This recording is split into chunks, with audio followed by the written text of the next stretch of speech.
There we go. Hello, everybody. Hi. How is everybody doing today? Hope you're all well. Hello, everybody. Hey, Big Jerry. Hey, Samantha. Hey, Nick Wolf. Hello. Hey, Sir W. Good to see you. Hey, Dr. Boshi, my biggest fan. How are you, Dr. Boshi? Hey, Dark Cover. Hey, Luna the Wolf. Hey, who else came in? Zombie Penguin. Hello, Major Arena Films. Hello, Zombie Penguin as well. Hello, Raphael and Baxter.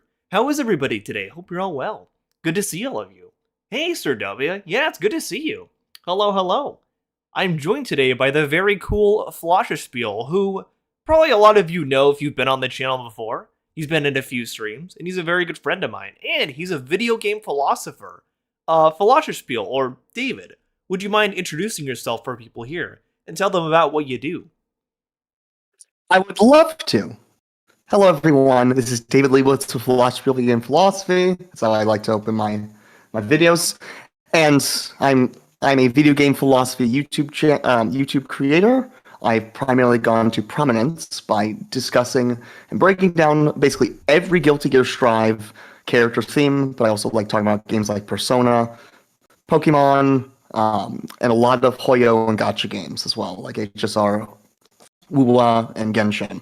I will actually be streaming Genshin Impact after this stream, whenever I'm finished. We'll be doing Lantern Rise, and that'll be fun because I actually know the VA of a new character, Zabai. But I'm here now to talk about the Odyssey because we had a good time talking about the Odyssey the first stream I was on.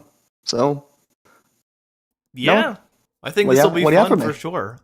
David, would you mind telling people your experience with the Odyssey as a body of work in general? Like, what was your first experience checking that out? So, I was assigned the Odyssey in school, I'm sure as a lot of you were. I wouldn't say it was a favorite work of mine, but I do definitely have a liking towards the classics. Greek mythology, I think both of us, we really liked Percy Jackson, and that really made it fun. But the Odyssey itself, it's definitely a tale of a man doing everything he can to get his wife back, and by going on this whole journey because he's been off sea. And I think it does indeed demonstrate many important Greek values. What was your experience with the Odyssey? Similar to you, actually. Yeah, I read it in school first. It's been a while now, I guess, but I want to reread it before the movie comes out, before the Christopher Nolan one comes out. I have the audiobook on Spotify because it's free, and funny enough, Ian McKellen, Magneto himself, actually reads that audiobook of the Odyssey, which is super cool. Awesome. Yeah. I love that they got Ian McKellen to read it. It's super cool for sure. I'm looking forward to it. I think the Odyssey will be a very good movie, and I'm very much looking forward to it. However, some certain usual suspects have been talking about the Odyssey recently, and thankfully more people have been reporting on this, because, if any of you have been in previous streams, you probably know, was it a month ago now? I forget how long ago now. But a while back, we talked about Metatron specifically, and how just ridiculous he was about the Odyssey cast. Like, he's so upset at John Leguizamo and Lupita, and who else is in there? Like, he was he was upset at Elliot Page being in there, because of course he was. He's upset at all these people being in there, basically. Different ethnicities, different backgrounds in general. He just doesn't like that it has a diverse cast, of course. So, but the dumbest thing about Metatron's take on it is he keeps trying to compare it to actual history. Like, you cannot compare the Odyssey, which is mythology, to history. It doesn't work. It doesn't make any sense. But he kept doing that, which was so annoying. I remember David was actually there for that stream, and that's a big reason why it was just... It was so... Yeah, Metatron was really bad there. That was bad. That was very, very bad. Very bad. Very bad. Exactly. And speaking of comparing things to history, I know you did want me to address a comment by Dr. Boshi here about Jesus. And as your family neighborhood Jew here, so if I'm seeing correctly, Jesus wasn't Arab, Jews can be white, I believe back in the day, in those times, it is most likely that the Jews that were in Israel, which Jesus was one of them, were darker skinned. Jews probably became lighter skinned, like me, when they started going to Europe and became what I am Ashkenazi, which are the European Jews, as well as many Sephardic Jews, because they, especially the ones towards the west, because they were around Spain. So when Jews, there's the Jewish ethnicity, which I'm a part of, but there are also, of course, Jews that are converts, like a friend of mine. So Jews can be anything, but yes, Jews can be white, Jews can be dark skinned, they can be whatever. But yes, I do fit a stereotypical version of what you think of as a Jew, which is the Ashkenazi. All right, so now we can go forward with the Odyssey. Yeah, now that we've addressed Dr. Bochy's very funny comment there, we can continue for sure. Who remembers when Metatron was actually good before he focused on all the culture war BS? I don't know. I think, honestly, seeing him get into the culture war has kind of exposed a lot of his back catalog to some people, too, I will say, Kirito. I think he did have some good videos initially, but definitely the culture war stuff really wrecked him. I think it's kind of a similar case to Altiori. Altiori, who's a black woman, she initially made videos I would actually consider pretty good. Like, she was just talking about stuff she loves, which, you should do with content creation.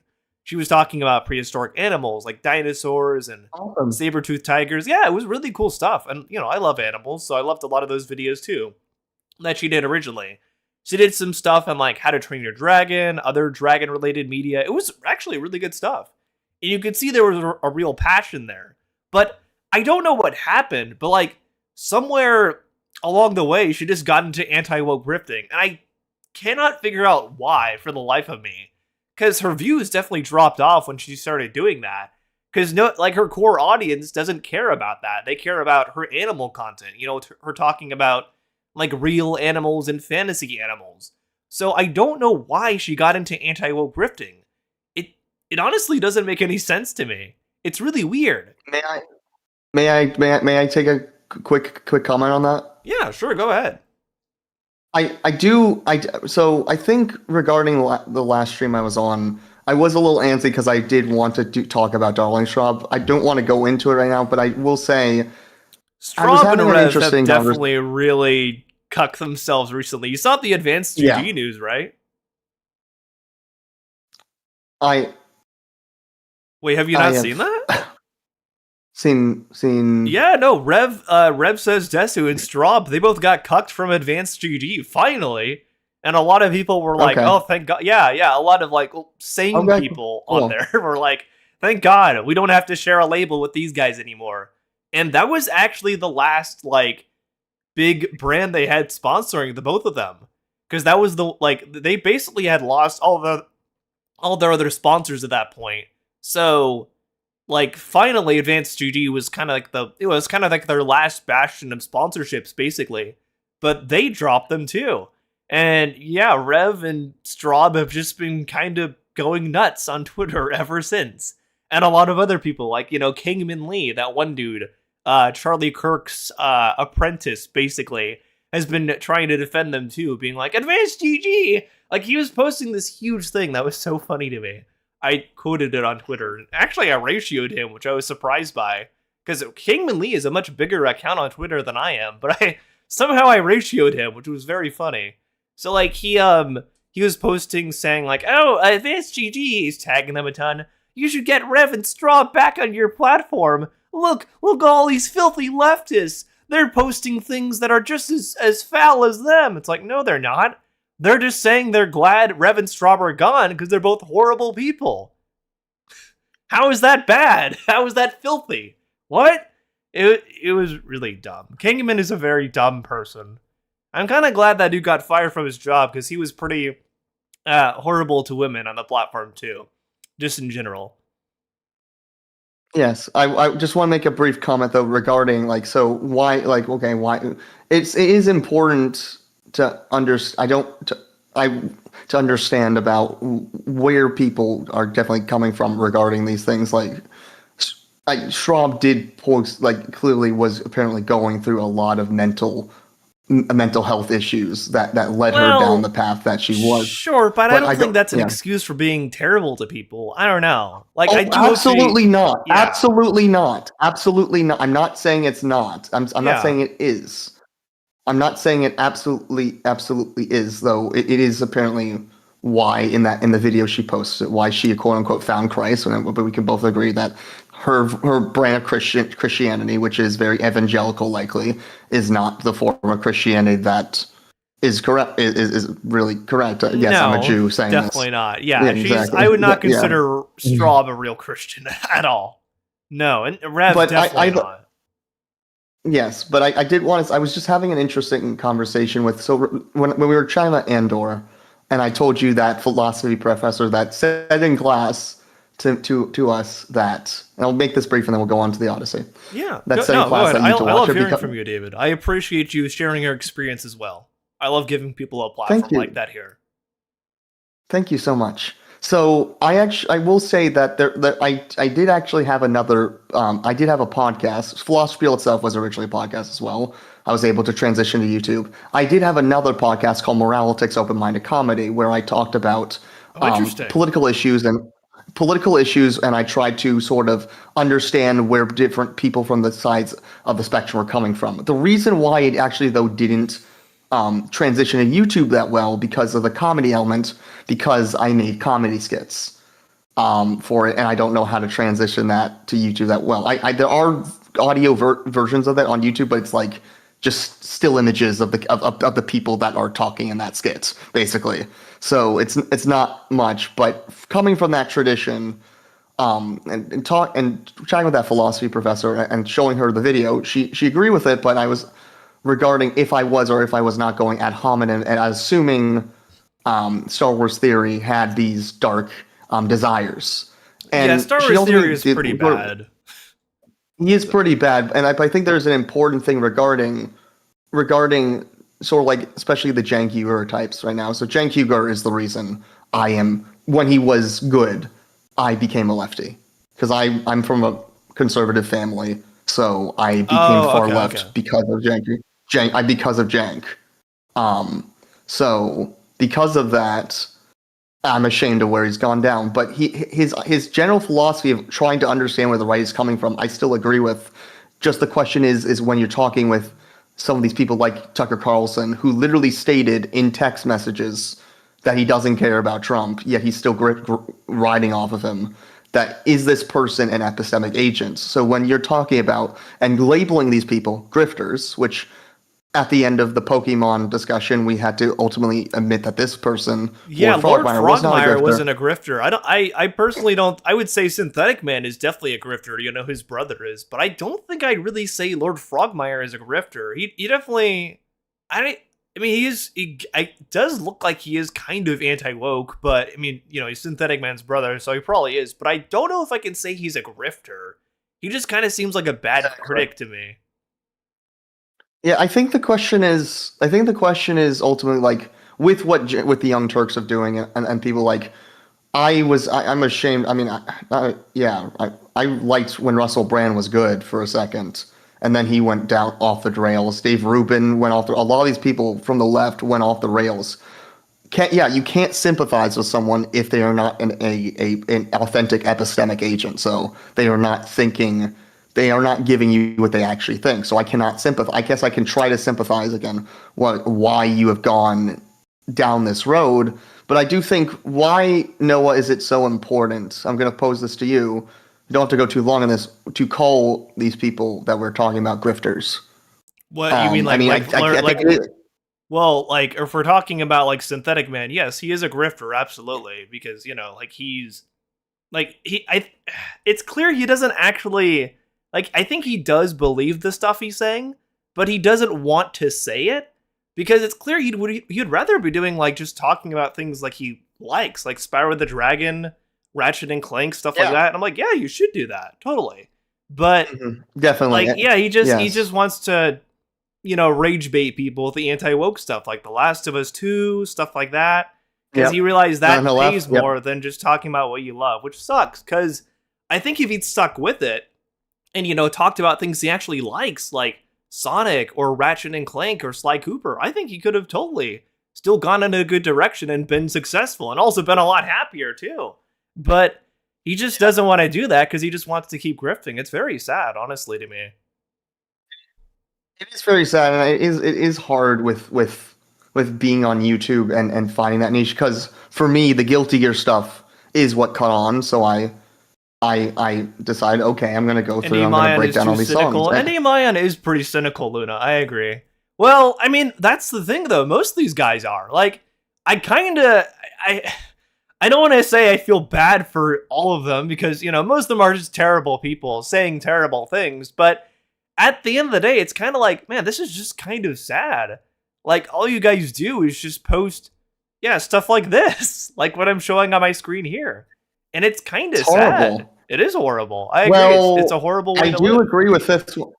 I do agree with this one video. I'm sure he's going to say for all the wrong reasons, but I do agree. I think we both agree Hogwarts Legacy shouldn't exist. Oh, it shouldn't. But he's not going to, like, this. I've seen this one he's talking about. We're not going to show that today, but he doesn't think it shouldn't. He's obviously, ND Mayan is transphobic as well. So he's not saying it because of that. Or he also is anti-Semitic, so he's not saying it because of the goblins either. Also, it was very interesting because my J.K. Rowling autism video, the one talking about her mistreating her autistic coded characters, came out right before J.K. Rowling was discovered to be in the Epstein files, which that kind of blindsided me. I guess in hindsight, I shouldn't be too surprised knowing J.K. Rowling that she's in there, but that was still kind of a wild revelation. I guess my J.K. Rowling video was well timed, I guess, because of what happened there. I don't know how to phrase that, but yeah, that was definitely an interesting revelation to say the least. Yeah, I think a J.K. Rowling video is well timed anytime. Jojo. You want to get into the Odyssey video now, David? Yeah, but either way, it's just I think it is good. It's go forward. All right, let's get into this. Okay. Sure, let's get into the Odyssey. I know. Yeah, yes. Let's see. So the first one, there's a few different videos now. Nerdrotic actually just released a video as well. I need to share my screen with you. Hang on. Let me make sure you can see what I'm seeing here. Yeah, I've been primarily looking at the chat. Yeah. Hope you all enjoy that. Yeah, I think this is why I like having other people like David on here, because they're like, David does see some things differently than I do. So I like having someone that I can have a reasonable discussion with and doesn't always see things like the way I do. So there's like some constructive discussions, I like that. It educates people. So the first one we're going to be watching is from some guy named Overlord DVD. I had not heard of this guy until recently when somebody put him in my chat. And this is an interesting person, to say the least. He thinks that... So, I guess for a bit of context, recently they revealed, I guess, that Travis Scott is going to be in the Odyssey. So they don't say in this... So this teaser with Travis Scott supposedly in it aired during an NFL game recently. They don't say in the trailer if it's him... but if we look up Nolan the Odyssey cast, he does appear on the cast. Travis Scott is on the cast list if you Google it. Now, this could just be an AI mistake from Google, I don't know. I'm not going to say definitively either way. I'm going to wait till either Nolan or Universal officially states that Travis Scott is in the Odyssey to say that he is. But basically, the trailer they showed is some guy who looks a lot like Travis Scott, banging a gavel and talking about Odysseus, talking about his story, basically.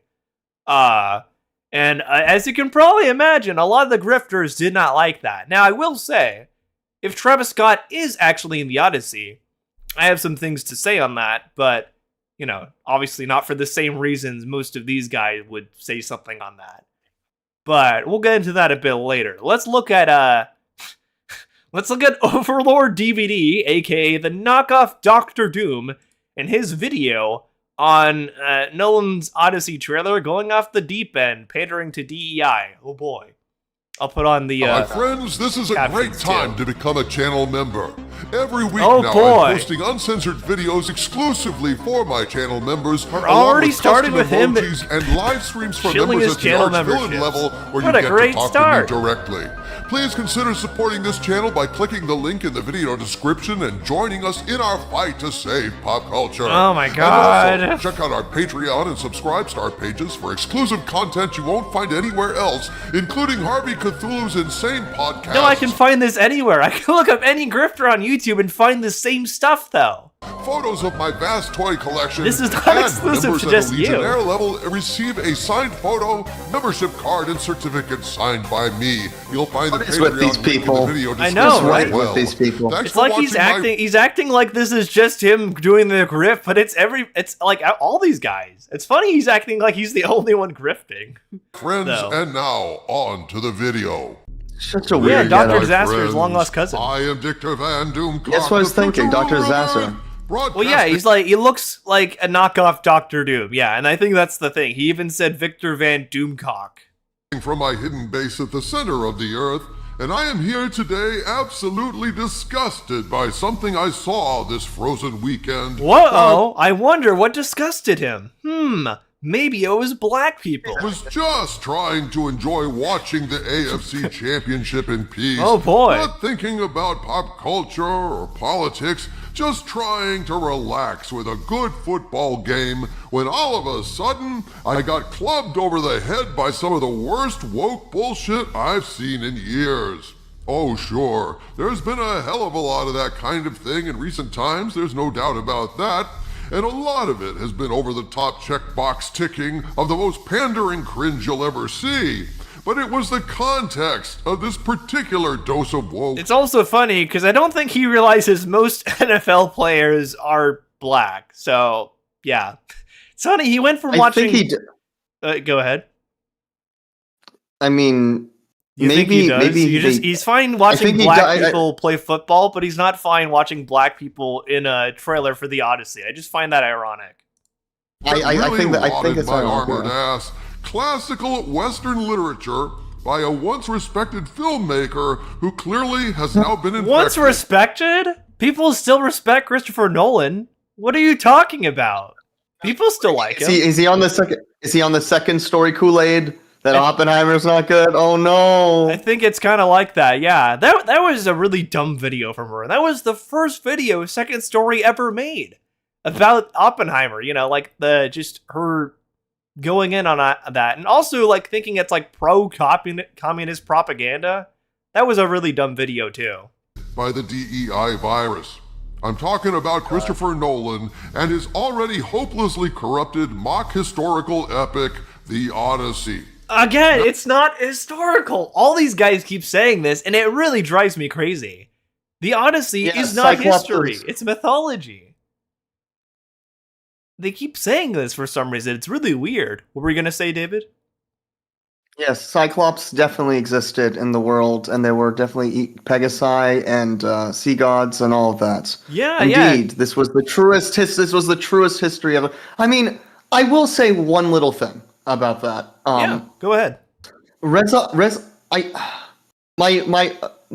person that is a person I have to thank that I am still doing. Philosospiel still exists was when I got introduced to Persona, and I got introduced to Persona because of Carl Jung, and we briefly chatted about Carl Jung. I think one of the two streams beforehand. We did, And yeah. with that, he does not love this guy Reza Aslan. I read his book Zealot and On God, but I do like the little point, and I think this goes beyond just what Reza was saying, that history back in the day wasn't meant to be completely accurate. It was meant to be, in a sense, a glamification of the past, and to give a certain narrative of what happened. So in a sense, he's talking about the story of Jesus, that instead of actually giving the actual narratives, that certain things had to be emphasized to give a certain point. And there is, I believe, again, I'm not absolutely expert on this. I believe there was, in a sense, a war that happened that the Odyssey and the Iliad are based off of. They are based on real wars, but the thing is, it's still all fiction. It's still mythology. Exactly. Homer wrote this all as fiction. Yeah, Homer wrote this all as fiction originally, so it still doesn't make any sense. He didn't even write it. He spoke it to people. He spoke it. That's and true. that got transcribed time. It was written later. Yes, that's true. Homer spoke it to people, and then it was written later. You're correct. But yeah, this is not fact. This is fiction. So the fact all these guys are treating the Odyssey as if it's real, just I don't know what to say to that. At that point, you've lost the argument from the get-go. If you're already treating it like that, it just makes no sense. Oh, yeah, David likes Persona a lot, Jojo. Doomcock really thinks Persona. Odysseus did that shit. He thinks Odysseus was real, I think is the more concerning part. Odysseus was not a real man, but he thinks he was real. Now, for those of you who slept through history or literature classes in high school... History or literature classes? Well, I mean, you could be, That's correct. Yeah, you could be learning about that in history, to be fair. Because they might be talking about that as a piece of major literature that was written during a part of history, but the Odyssey itself is not history. That's still due to too much fun and partying. And Stop to be in literature class. Exactly. I envy you. The Odyssey was written by the Greek poet/historian Homer, and it chronicles Odysseus's long voyage home after the. Oh, you thought it was written as well. Yeah, because it was spoken, but then other people around him transcribed it, like you said, David.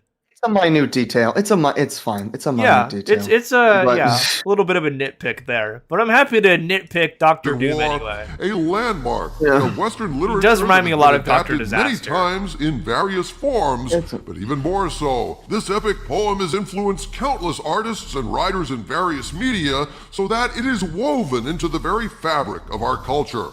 For example, "O Brother, Where Art Thou?" is in a sense a retelling of the Odyssey. Remember the ladies singing down by the river that beguiled the fugitives in their journey? Those were the sirens from the Odyssey, my friends. Fun fact, the fourth Ice Age movie is also, in a way, a retelling of the Odyssey as well, believe it or not. The fourth Ice Age movie actually is based off of the Odyssey, because they even have the third one. I apologize. Oh, yeah, you're all good. Yeah, the fourth one, because, was it Manny the Mammoth or whatever? Diego and then Sid, they're all on their ship, and they float back past a group of sirens, which, on their way back home, and it's very much supposed to mirror the Odyssey in some ways, which I find very funny. Ah, what a great movie that was. I thought it was just Dr. Disaster 2 came It's quite clear from the trailer that aired during the football game that Nolan's definitely has Odyssey similar voice. is not going to be a great movie because it is infected by a vicious strain of the DEI virus. Oh my god. Again?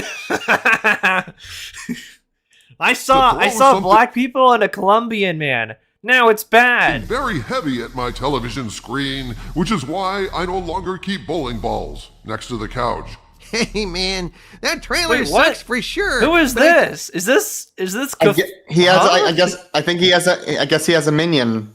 Cthulhu with a fez. I guess it's his minion. Okay. I think maybe the reason it hit you so hard was because it was a surprise attack. A Trojan horse, if you will, snuck under cover of that all-American pastime football and stuffed... But football has black people playing it too. What? Okay. Infectious DEI bile that snuck in past your defenses. Oh my god. I bet you didn't know. There were rappers of color in ancient Greece, Doomcock. I didn't know. Nobody's saying that, but also, fun fact, there were black people in ancient Greece. That's not even, even if we're just setting aside the mythology thing, which again I think trying to apply a real history to mythology is still dumb, but just aside from that, in ancient Greece there were black people. They it's not like they weren't there. I don't know what this guy is talking about. Harvey, mainly because there weren't rappers of color in ancient Greece. Oh my god, even there were still rappers of color. There were still people of color in ancient Greece, dude. But apparently, Greece was full of people of color that Homer didn't mention if you look at the list of cast members. Oh my god. Check this out, folks.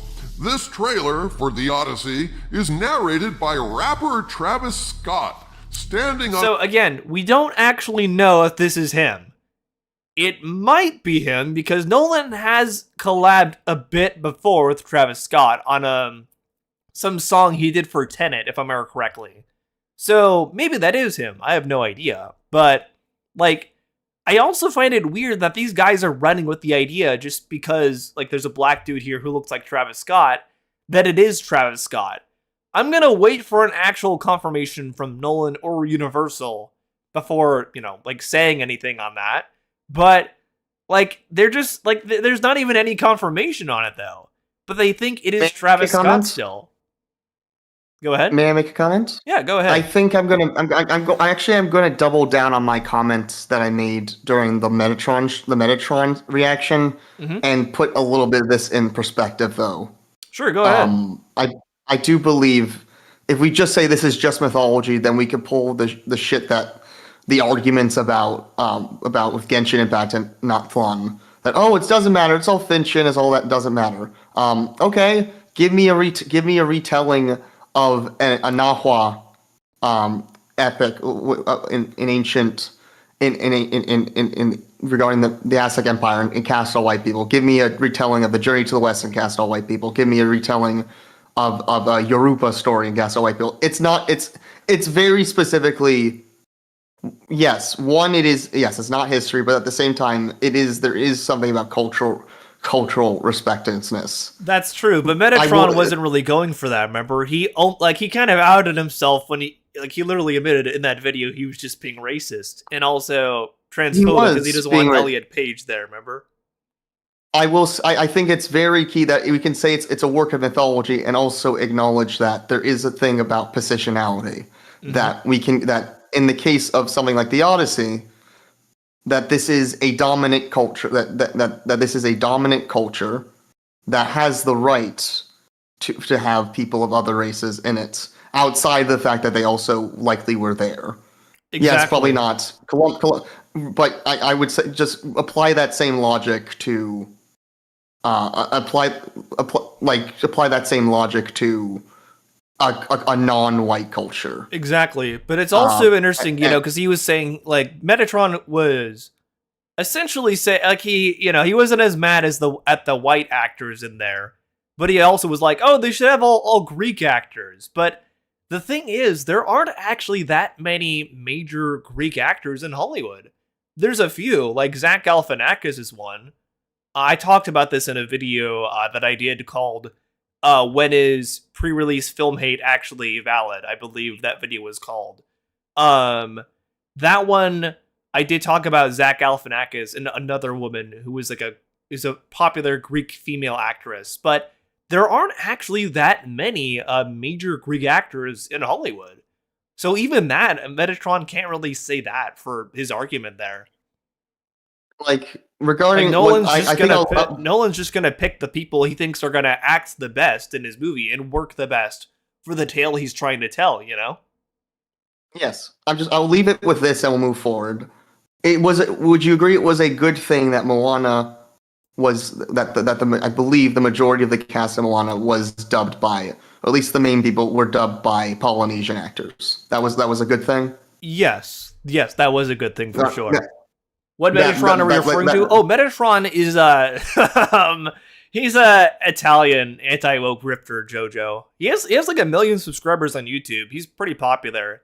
He used to be more like just a general history YouTuber, but then he got into anti-woke grifting, and he, despite living in Italy, he was reporting a lot on the Charlie Kirk stuff, and it was a whole thing. He's an interesting guy, to say the least. Is that Doomcock? Yeah, apparently this is Doomcock, Reluctant Warrior. So rappers of color, yeah. Exactly. The rappers of color. It's kind of funny how he said that specifically. I'm guessing he probably only listens to Eminem. Probably the only rapper he likes there. Historical accuracy, motherfuckers, when someone depicts a historically, ethnically diverse civilization as ethnically diverse. Yeah, exactly. That's true. Harry Styles was in Dunkirk. PS2 vibes.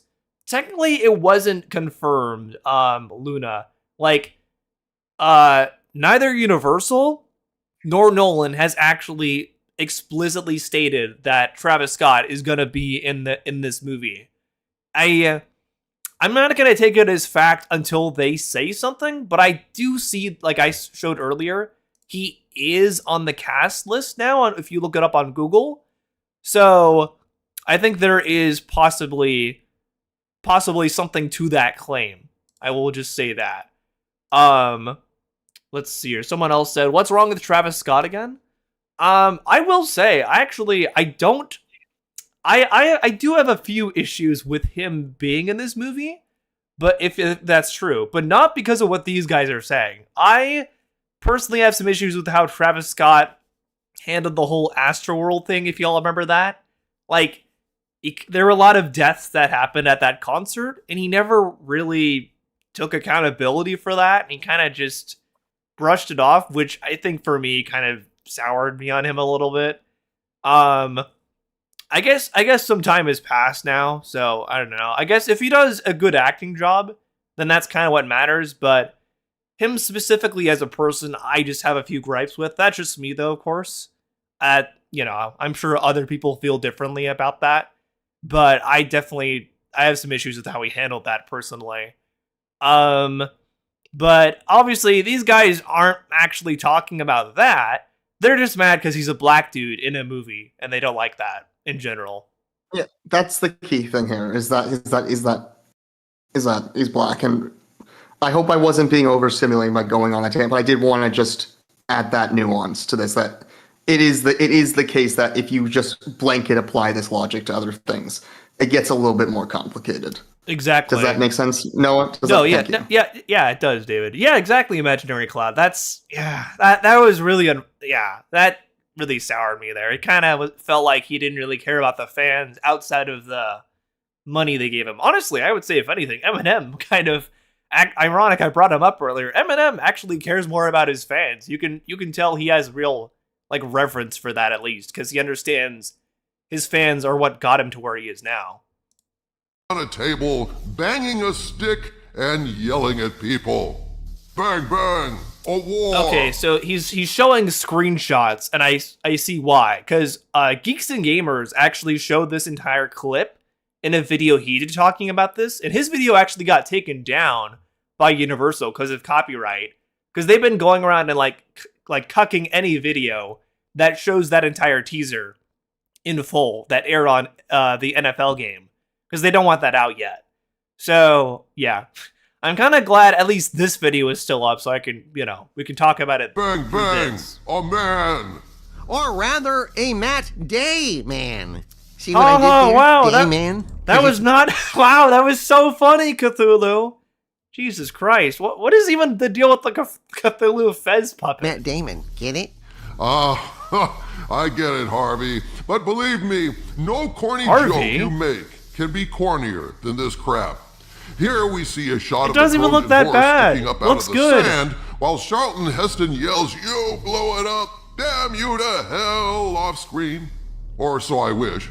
Believe me, if Nolan had instead made Planet of the Horses, I would not be griping right now. Because of a trailer? Yeah, Universal's cucking cucking any video that has the full trailer in it. Dunkirk, where Nolan was allegedly striving to be as historically accurate as possible? Well, kiss that shit goodbye. Well, again, Dunkirk had Harry Styles in it. I find it very interesting he's not bringing up that fact, because Harry Styles, is a white dude, and he was still a musician who was used in Dunkirk, but Nolan knew how to use him in that movie. So it's kind of funny he's not bringing that up, but he's mad at Travis Scott being in the Odyssey, another musician. And ain't happening And not for the here. right reasons. Then rapper Travis Scott yells, "A trick!" Rapper, Bang, bang. he really seems to want to be very specific about what profession Travis Scott has. He was like, "Oh, the rapper Travis Scott, rappers of color, rappers of color." That's still A trick to break the walls Okay. of Troy. It That really burns gets me. screaming to the ground. Bang, bang. They show soldiers stabbing into the Trojan horse, which is pretty ridiculous because it means that they suspected soldiers might be hiding inside, which makes them even more stupid for not just cutting a little hole in the top of the thing. Is he really nitpicking the Iliad now? He's nitpicking a story from like over 2,000 years ago. Dude, come on. Okay, that's pretty dumb. And looking down inside to make sure. I mean, the suspicion alone would mean the ploy was busted. But whatever. Look, then everyone knows You are they nitpicking bring one of the Trojan oldest horse stories in inside the world. city and just leave it alone, and the soldiers sneak out. And also, again, this isn't even the Iliad. This is the Odyssey. This is the journey back. Sack Troy, and in a truth in advertising moment, it shows one of Nolan's soldiers beheading a classical sculpture as a metaphor for this movie mangling historical truth and Western. What? No. He thinks they're just going in and ransacking the city. I love how he read so deep into it. He's like, oh, this is an allegory for how they're mangling historical truth when, again, this movie is mythology. There's no history here, so that already doesn't make any sense. But he's like, oh, this is an allegory for them mangling historical truth. That's just them ransacking the city, dude. That's what they did in the Iliad. Did you not read that? Literature. Oh my god. They sure do gripe and whine about cultural appropriation, unless, of course, they're the ones doing it themselves. The only one griping and whining here is you, dude. You made a 9-minute video on Nolan's Odyssey trailer going off the deep end, pandering to the DEI crowd. By the way, this teaser was less than a minute long. He just blew it out of proportion to make a video on it. Holy crap, this is what all these guys do. And then Matt Damon says, let's go home. But then Spider-Man tells him, there's no way home. Oh, haha, that's so funny. There? Touche, dude. Touche. My question is, what the hell This is guy Travis really needs to work on his jokes. This is not funny. Scott doing there? Is he supposed to be the narrator, Homer? Actually, I don't know what part he plays. It hasn't been revealed, but let's face it. If Nolan has cast a rapper in a prominent role, along with Elliot Page, He keeps having to bring up that he's a rapper still. as a Oh, fierce there we go. Elliot Page. Oh boy. Mm-hmm. See, the transphobia rears its ugly head again. warrior dude, yeah. This is gonna be a whole new level of suck, my friends. Are you curious about how the media is trying to spin this latest incident of cultural vandalism? Well, they're praising it, of course. In an article on this matter, Oh, boy. Yahoo Entertainment framed the coming mainstream media. Yahoo Entertainment. That was a very specific thing to pick as well. Of all the things you could have picked, you picked like the poor man's Google, basically. Narrative on this. Quote, on its face, this could be read as pure buzz generation, dropping a surprise appearance by a hugely popular musician during one of the most watched sporting events of the year is a proven marketing strategy aimed squarely at amplifying visibility as the film ramps up for its summer cultural release. vandalism, exactly. With the Odyssey scheduled for July 17th, 2026, and production rumored to be one of Nolan's most expensive yet, Universal Pictures has a strong incentive to get people talking. But there are deeper layers here. Scott's inclusion, if more than a cameo, represents a significant cultural crossover. A modern musical icon stepping into one of the most revered mythological sagas in Western literature. That juxtaposition alone makes people curious about how Nolan plans to balance the film's ancient roots with contemporary sensibilities. It raises questions about whether Scott's role is narrative, a character within the story, or meta, a stylistic cross-reference designed to broaden appeal, unquote. Well, it has narrowed the appeal for this supervillain. Oh, well, yeah, that's why you're a supervillain, dude. In fact, it has completely sunk any interest I might have just had added in himself. this thing. This film is DOA for me, especially reading the diversity checkbox casting list, which proves just how much reverence Nolan has for verisimilitude. I love when they call it a significant cultural crossover. They ask how Nolan plans to balance the film's ancient roots with contemporary sensibilities. Well, you don't. Not if you want to keep your audience, because we're sick to death of all this stunt casting crap. Speak for yourself, man. I love how they always have to say like where, and it's just you. It's you. Use the right grammar, my guy. Holy crap. Can I comment? Yeah, go ahead. Okay. Yeah, I think that this also does seem like a point of hypocrisy as well, in a sense. Especially because we were chatting about the Lord of the Rings and how people on the right are claiming that. Yeah. So it kind of sounds like you're saying that the Odyssey can't be reflective of anything happening today. So we can't make works of art that use older things like I'm trying to get back to Metaphor Fantasio. In the context of, from what I hear from my friend, we were chatting about a friend of mine, Lady Virgilia, that there's stuff that's said in that game, especially that tackles things like racism and stuff that can't be, that when you said it in something like Persona 5, which already to me is very, very hardcore critique of Japan, that there's stuff that you go even farther when you said it in a different setting. So I do believe works using historical settings can indeed be commentaries on modern culture. And also that cultural appropriation is a very, as I said, but I don't want to be simple and say, okay, you have the right to completely culturally appropriate and just bastardize all white cultures. It's obviously perfectly nice when you do it correctly, but I think in this case, yes, there were people of those skin tones back then. Yeah, But again, like I said, it's there just- were black people in ancient Greece. It's not like they weren't there, but he's trying to act like they weren't. But I do think that the problem is that this goes to the white persecution complex. That in the case that, what were you going to say to that? Yeah, no, I was going to say that's exactly what, the great replacement theory, which, is the topic of today's stream, completely stems from, right? That whole kind of like white persecution kind of like victim complex, basically, Is because of that, like even that there earlier is- in chat, Dr. Boshi, my biggest fan, was like, the great replacement theory isn't a theory, it's real. See, it's that victim complex. there is more wiggle room to do stuff like this with things like Rings of Power, which apparently wasn't necessarily good because it was just Jeff Rings Bezos. of Power was not, it wasn't good, but not for the reasons that like the Chuds were saying, it wasn't because there were black Exactly. people in it. It was just not a very good story. It just wasn't well told. That's exactly what it is. But they're going to try to, prop up the black people in that show and act like that ruined it when that was not it at all.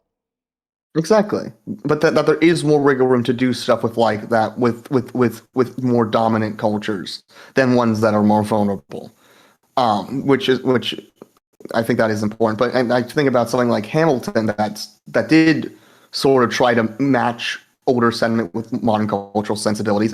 And yes, there is obviously the important comment that a lot of these people in that show, when they tried to reckon it with slavery, obviously were slave owners. And that is something that has to be put into context. But for what it was trying to do, still had a reason to be made, and as a reason it became a cultural phenomenon for what it was.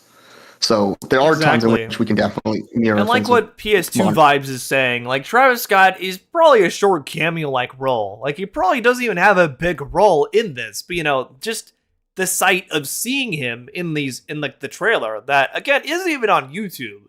Universal has not published that trailer officially yet. It aired during an NFL game, and unless you recorded that game, I guess basically it's lost media until Universal publishes that trailer. But like they're acting like, oh, he's gonna ruin the movie because he's in there. And like he's probably not even gonna have that big of a role, honestly. I don't think he is. It's very ridiculous how they're blowing it up. Sacrificing historical accuracy on the altar Oh of no, political again correct- with the historical accuracy. My guy, I don't know how many times I have to say this. This isn't history. This is mythology. My advice, folks, All these guys don't keep let saying this that. Trojan It's really woke annoying. slip into the fortress Trojan of woke? your psyche. Oh I no. advise you to skip this one. Looks like Nolan's days of directing great movies like Inception and The Dark Knight our history. No, From the brother. center of the earth, this is Dictor Van Doomcock bidding you all, my friends, stay angry. Stay angry? Wow, that really wasn't hiding it either. He just wants, wow, yeah, kind of like all these grifters. Guy is just. He just wants This you guy's to be just ultra angry. cringe. Yeah, he was pretty cringe. Kind of like Doctor. I don't think I've showed you Doctor Disaster before, but he's very similar. I've seen you react to his. I've seen you. Yeah, discuss, he's I think, some of the pretty stuff. bad. Okay, so Nerdrotic recently put out one as well for the Odyssey, I believe. Somebody sent Wasn't that the guy that to talked me. about April O'Neil? Wasn't that the guy that you talked about regarding April O'Neil being No, black? that in- was in one of your- Endymion. We are going to look at Endymion here and his takes on Okay. April O'Neil as well. Okay, this one. Okay, so a lot of them are also running with the idea that Lupita was cast as Helen of Troy in the Odyssey. Thankfully, more people have been talking about this whole thing with the grifters getting mad at the Odyssey. I saw Birdman recently did a video on that, which made me very happy. Because for a while, I kind of felt like I was the only one talking about this particular subject. So I'm glad to see a lot more of the anti-grifters jumping on it. Like Birdman and other people. Because, yeah, there's definitely been... It's been going on for a while now. Metatron published his video whining about it last year. Oh, and that Star Wars girl made a video on it, too. We'll have to watch that after. Okay, so there's... Oh my god, see what I mean? There's so many people jumping on it now. All these grifters are just jumping on it. Holy shit, okay. So we'll watch Nerdrotic's video, and then I think we'll do that Star Wars girl, and then Kaida, and then we'll move on to He-Man and TMNT, and possibly a few others. Trojan woke? Oh, no. Yeah, how could anyone take them seriously? Uh-oh. Okay, so this is... My beautiful white lady. Yes. Exactly, but the thing is, and Birdman talked about this in his video, which again, I'm glad he's shown some light on it, because Helen of Troy's ethnicity isn't really stated in the Odyssey. Which again, first of all, we don't know what Lupita's role is. Fun fact, if I go to the Odyssey cast list here, it doesn't even say a role for her. Look right here, it says O. I don't know if you can see that on my screen, but it literally just says O for her role in the Odyssey. Like, yeah, there we go. Like, I don't know if that's just a typo or something, but we don't know who she's gonna play unless there's a character named O, which who knows, maybe. But like, we don't. I think that's just a placeholder. We don't know who she's gonna play, but they're already running with the idea that she's playing a Helen of Troy, even though again that hasn't been confirmed at all. Nolan's Odyssey on IMAX, yeah. His movies are made for IMAX. I look forward to seeing it too, Daniel. Oh boy, all the white women, they love that. Beautiful white lady. Yes. Exactly. Beautiful white It's funny lady. because this one has some Hispanic ethnicity to her. She's not even all white, so. Oh boy, yep, all the white women. Oh, tasteful heart. Yep. Hold up. Wait a minute. Something ain't right. Yep, well, they don't want a black woman there. Oh boy. Odyssey. Oh my god, I Helen of can't. X-Ray Girl is still running with them. Can you? So, do you know who X-Ray Girl is, David? I've not seen this girl, Shua. No. Okay, so it's honestly, it's kind of sad too with her. Like, she's basically a pick-me for Nerdrotic more so, and a lot of the people he surrounds himself with. So Nerdrotic, so he kind of looks like Critical Drinker. I mean, yeah, I've obviously seen. Yeah, like content. Nerdrotic and Critical Drinker are like the two biggest grifters. Like, they are. Wait, like, is that Mr. Pronouns?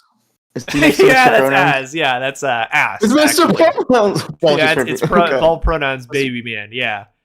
Apparently, Okay. recently he got a hairpiece, and now he's not bald, but he's still the pronouns baby man nonetheless, even if he's not bald anymore because of his hairpiece. But yeah, so X-Ray Girl unfortunately is a pretty massive pick-me for Nerdrotic, which, you know, she's like a woman of color. She is a minority, but she's still just panders really hard for him and all his cronies, and it's just kind of sad to me. Personally. Troy. It's not sad with confirmed. Asians. So, not like, with Asians. I mean, with it's certain confirmed. Asians on the right. It's a little Yeah, sad, I think, with certain Asians on the right that try to, again, I'm not saying this just for myself. I'm talking with people like my friend Lee Virgilia about this. yeah, Again, that's who's right, because she's Japanese. Japanese, right? Yeah, about that. It's just because of the whole model minority thing that, like, especially Asians, kind of sometimes will try to pander to the right and try to be, oh, we're not like those other ones. Yeah. And the I problem mean, is I guess you could say Kingman nowhere. Lee kind of does that too, you know? Like, he's a Korean dude, but Yeah. most Korean people that I've seen don't claim him from what I've been Exactly. told. Because I remember some people Yeah. commented under my post where I ratioed Kingman and Lee, and they were like, yeah, as Korean, we don't claim this guy. So I'm like, yeah, I understand that. They're for sure. keeping everything close to the vest on this one, but it is totally possible, absolutely possible, with Zendaya possibly playing Athena, which I think is See, again, possibly. He had to word that very specifically there. We don't know if she's playing Athena, if I remember correctly. I'm going to double check myself on this. Okay, so that is confirmed, actually. But that's still not an Yes. issue either way.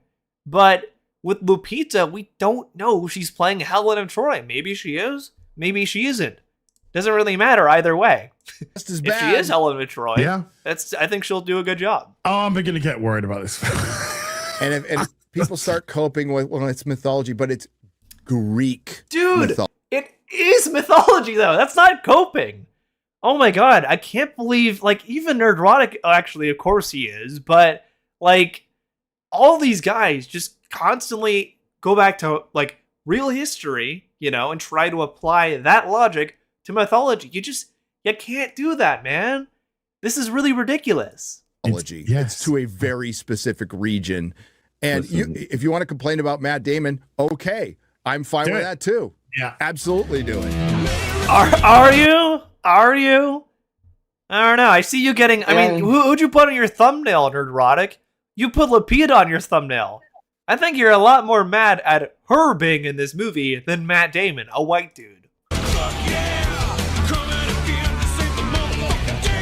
If Nolan is a hit miss kind of guy, we are ready for a miss, I guess. Yes. He's I mean, that's He does it. not hit with every movie. I like him as a director. I've heard people say he's overrated a bit. He's got a very passionate fan base. Like, that's as passionate. I will say I do like Nolan movies. I don't think every movie of his is great, but he has some pretty damn good ones. Like Memento, amazing. Prestige, really good. The Dark Knight is good, although I will say I don't really consider the Dark Knight trilogy. I wouldn't consider them Batman movies. More so just really good crime dramas. That's how I've always kind of viewed it. Because, like, the real live-action Batman movie for me was the recent one with Robert Pattinson. That is, like, the most comic-accurate live-action Batman movie ever. They did really good with that one. I was very Question for impressed you. by that. Also, fun fact. Question. Hang on, David. Fun fact, the Batman in that movie is autistic-coded with the way they portray him, which I think is very cool. And that didn't hit me till recently. I was like, oh shit, the way they portray Batman in The Batman is actually really autistic coded with how he acts, how he's like shut off from the world. You know, you could also say that's part of trauma, but like a lot of it does speak to autistic people. I actually was talking to one of my autistic friends recently, Deja Vu D, who I had on the anime autism video for those who saw that one. She was saying she sees a lot of herself in the version of Batman in that movie. I'm like, that totally, holy shit, I didn't even think about that. Yeah, that makes sense. Absolutely. Now you can go ahead, David. Would you say the same thing about both of I know the second one's not good, but would you say about the first Joker that it's just so different from everything else? Would you really consider that a Batman movie as well? It just Well, you're feels- it talking was about so like different. Heath Ledger's Joker or something? No. Joaquin Phoenix. Joaquin Phoenix's Joker? I mean, that's a pretty different very movie different in movie. general, I would say. Yeah. Exactly. Yeah. Yeah, absolutely. Also, I did see The Penguin. The Penguin was very good. I really enjoyed that one, Jojo. Oh, you haven't seen Really it? need to watch that stuff. Yeah, you need to watch The Penguin. It's so my good. parents were even talking about the Penguin. Like that was like I don't know if they watched it, but it's like they heard about It's it. like, yeah, it's like DC's So- like this. It's like the DC Sopranos. It's really good. I really enjoyed that one. Definitely Gotta like watch it. gut wrenching I mean- ending, but yeah, it's really good. if not more than I Snyder need to fans. watch it. And it's bigger. It's a bigger fan base. and this will Well, be yeah, a people shit love show Nolan. for many What shit show? Oh, come on! angles. Our lovely history bros like Metatron. Oh Shad. no! Of course, he's citing Shad Diversity and Metatron as his history bros. Yeah, clearly those two guys are going to give you a very accurate, totally not biased look at history. Oh my god. Holy shit. Many others. Luke Caverns out there. Hail Luke. Oh my Love you, brother. god. And then there's going to be Nolan fans, and then there's going to be DEI casting. That's what it is. The memes have been hilarious. He's doing the same If thing this the Doomcock dude was doing, DEI. is true. I just see a lot of people going, well, if it was meant to be accurate, then now all the actors would be Greek. Oh, okay. Yes. Okay. They should have Do done it. that. They should have done that. My Is there a guy, shortage again, there are not that. If you wanted to do an all Greek cast, you're gonna have a hard time doing that, man. of Greek people in the world who can act? I wouldn't Oh imagine. my some. god. No, I would love to see him just name like I could name two, Zach Galifianakis and the other person that I brought up in that video. I actually can't even name her, which I think is very telling. Ugh. I'm Page just plays tired of Fox hearing that excuse from them. could make up for a lot of things. Oh yeah, but Medusa. they don't like Elliot Page there. Yeah. Oh, Yeah. oh God, no. Medusa's supposed to be kind of hot, right? Isn't that the idea? Well, she was. Yeah, but like, most portrayals will have it. But she was cursed because I forget the story fully. Well, but I she's mean, got what nice I'm saying tits. Medusa. Wait, are they claiming Elliot Page should be Medusa? Oh, brother. I can't name a lot of people most who are from Greece. Medusas Yeah. tend to Hey, be like, Kaze, welcome on in. Snakehead, but also kind of like, I don't know, she's all right. Like, they do the hear me out thing, Hear me out. Yeah, Az is here. Look, Yeah, the actress is pretty. That's right, but Jennifer Aniston. That's the other one I brought up in that video. Thank you, Gios. Yeah, Medusa was hot. No, yeah, Medusa's a Gorgon.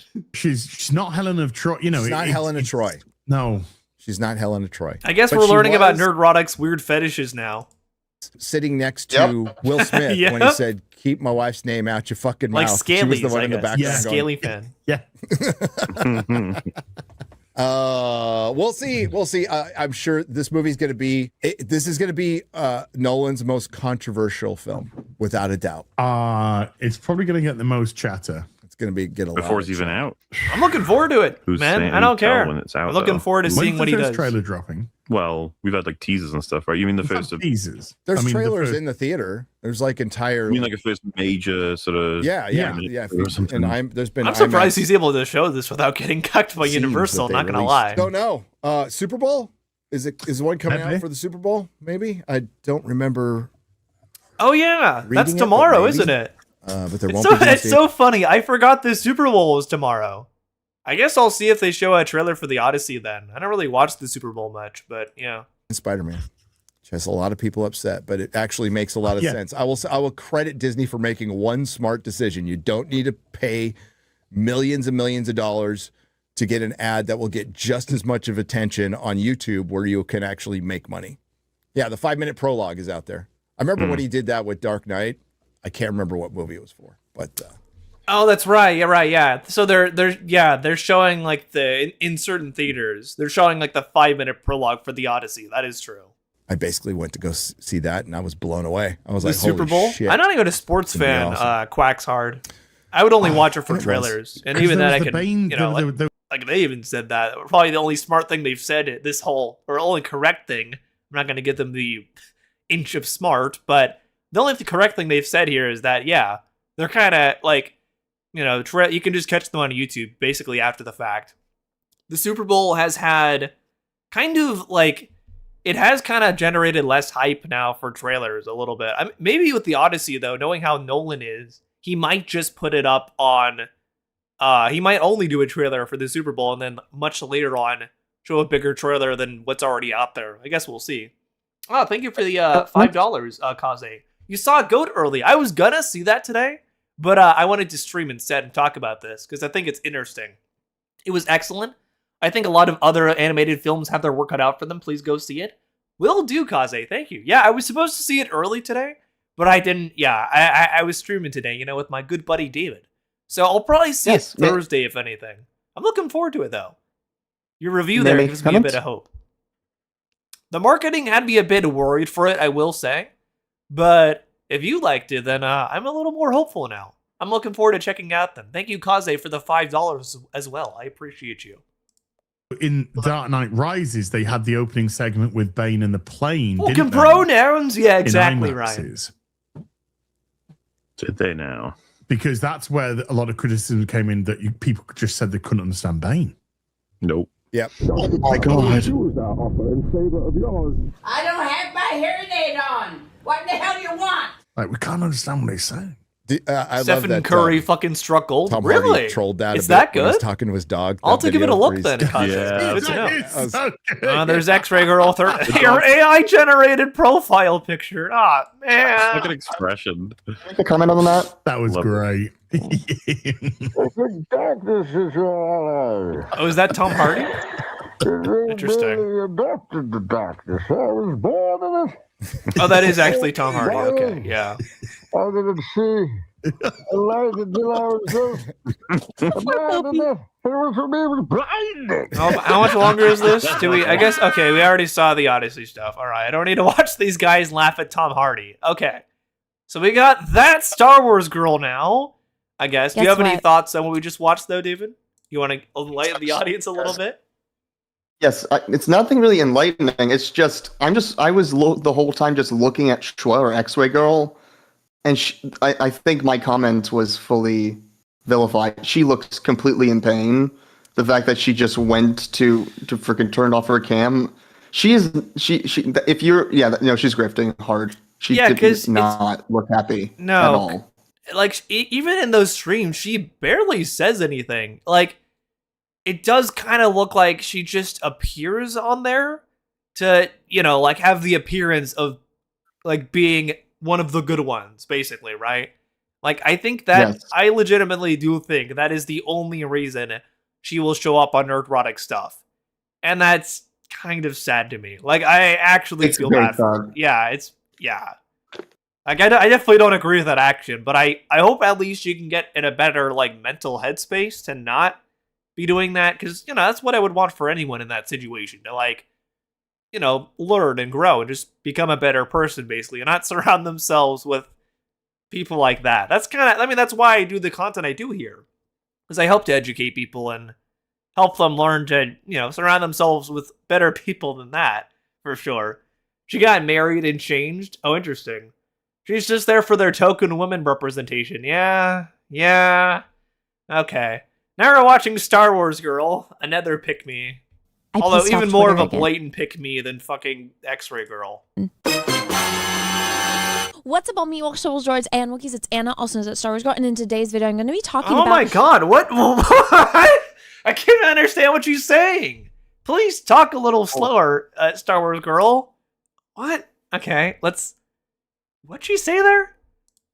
What's up, all Meatwalk Souls, Droids, and Wookiees? It's Anna, also known as Star Wars Girl, and in today's video, I'm going to be talking about Christopher Wookiees, I Nolan's think. Odyssey and Did you catch what she said there at all, David? All droids and Wookiees, that's what I caught. All droids All and me- Wookiees. Okay. the Okay. controversy Droids. I surrounding just the caught casting droids and of Wookiees. Helen of All right. Troy. Now, here it is, guys, the tweet that started it all. Oh my This god. tweet went Oh no, the eyebrow theory is holding true again. Look, she has the fucking Brett Cooper eyebrows and the Ben Shapiro eyebrows and the Jester Bell eyebrows. Why is it always the eyebrows? Ugh. Eyebrow so theory is holding true. viral. Even Elon Musk was talking about it, and people are still talking about this tweet. Does and Elon Musk have the eyebrows too? It's already been almost a week. And my dear friend Chrissy Mayer saw it, and she reposted it along Not Chrissy with May, not her. No. the description of what Helen of Troy is Oh, traditionally no. supposed to look like. White-armed or fair-haired. No one could blame the Greeks in the White armed again. Oh my god, Birdman already talked about this, but that doesn't mean she had pale arms or pale skin. White armed just means she was emboldened. That's what that terminology meant in ancient Greek poetry. That's the poetic language. Part of my soul just vanishes. Just listen. This is just all the saddest content. This So, is really honestly, sad. This is just all sad and I feel like my soul is vanishing just looking at this. I know. So, but let's continue. Let's just get through Star Wars Girl as quick as we can. Yeah. For fighting so long over someone who looks so strikingly like an immortal goddess in face and appearance. Golden or blonde, light-haired, golden blonde, reddish blonde, or light brown hair, golden curls, fair complexion. Well, that's The also, best see, look, that's later ancient sources and interpretations. That doesn't mean that was the original meaning. You're looking at later interpretations and adaptations there.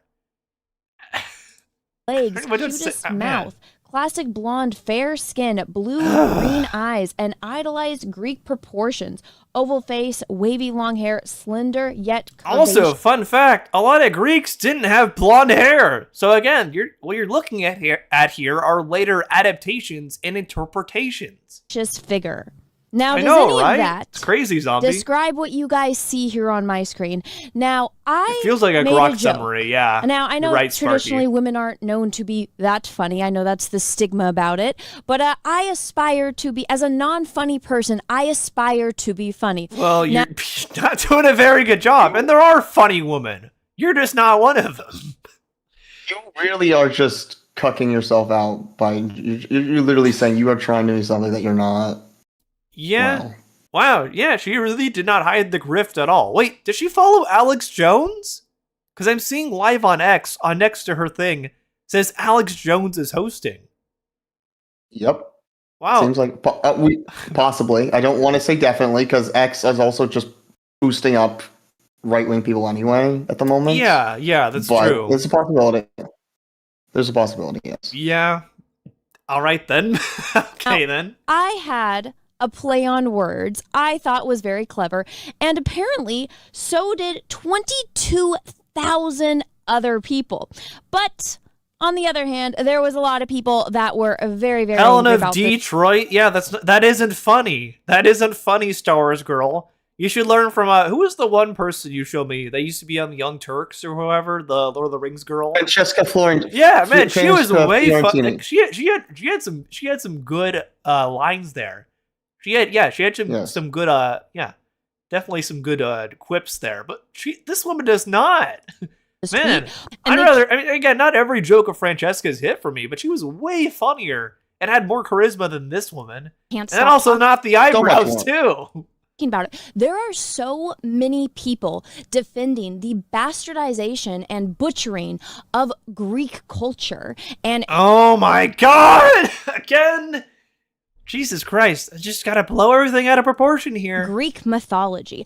I'm sorry. I but will if say, we thank want- God she didn't at least go into the history territory, but watch her double back on that later. I'm sure she will. every single person and every historical figure Oh, there, to be wow, there we go. It didn't even take like 2 seconds. I knew it. I knew she was gonna do that.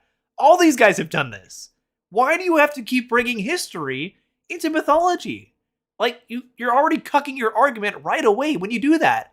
If you didn't bring that up, you might be able to pass off your argument a little better to people even, get that grift across since that's what you're trying to do. But you keep cucking yourself by doing that. They can't even hide it at all. I don't know, a completely different race than they actually were, then guess Oh what? my You don't actually god, care about the again, there were black people in ancient Greece, so don't act like there weren't. story. You don't actually care about the characters. You don't even care about the message. The only thing these people What? care about is erasing other people's cultures. And Oh yeah, here we go. A great replacement theory. Like, I think this is the most pure and blatant example of all the people we've watched so far. This is the most blatant example of someone, like, intentionally trying to bring up the great replacement theory. This is exactly what she's doing here. Look, showing all these different... Well, some of these aren't even historical figures. Some of these are actually fictional. Guinevere, fictional. Sir Lancelot, fictional. Friar Tuck, fictional. Zeus, fictional. Achilles, fictional. So, there aren't even that many historical figures here that you're showing, actually. Julius Caesar, yeah. Sir Bedivere, fictional. Well, yeah, fictional, actually. Because that's part of Arthurian legend. Joan of Arc, not fictional. Robert de Beaumont. I'd have to double check that one, but I believe also not fictional. Margaret of Andrew, I gotta double check on that one too. Heimdall, fictional, because that's Norse mythology. So why are you? Most of these people you're showing aren't even historical figures at all. Replacing it with their own, and then crying victim and hiding behind the shield of racism. I'm sorry.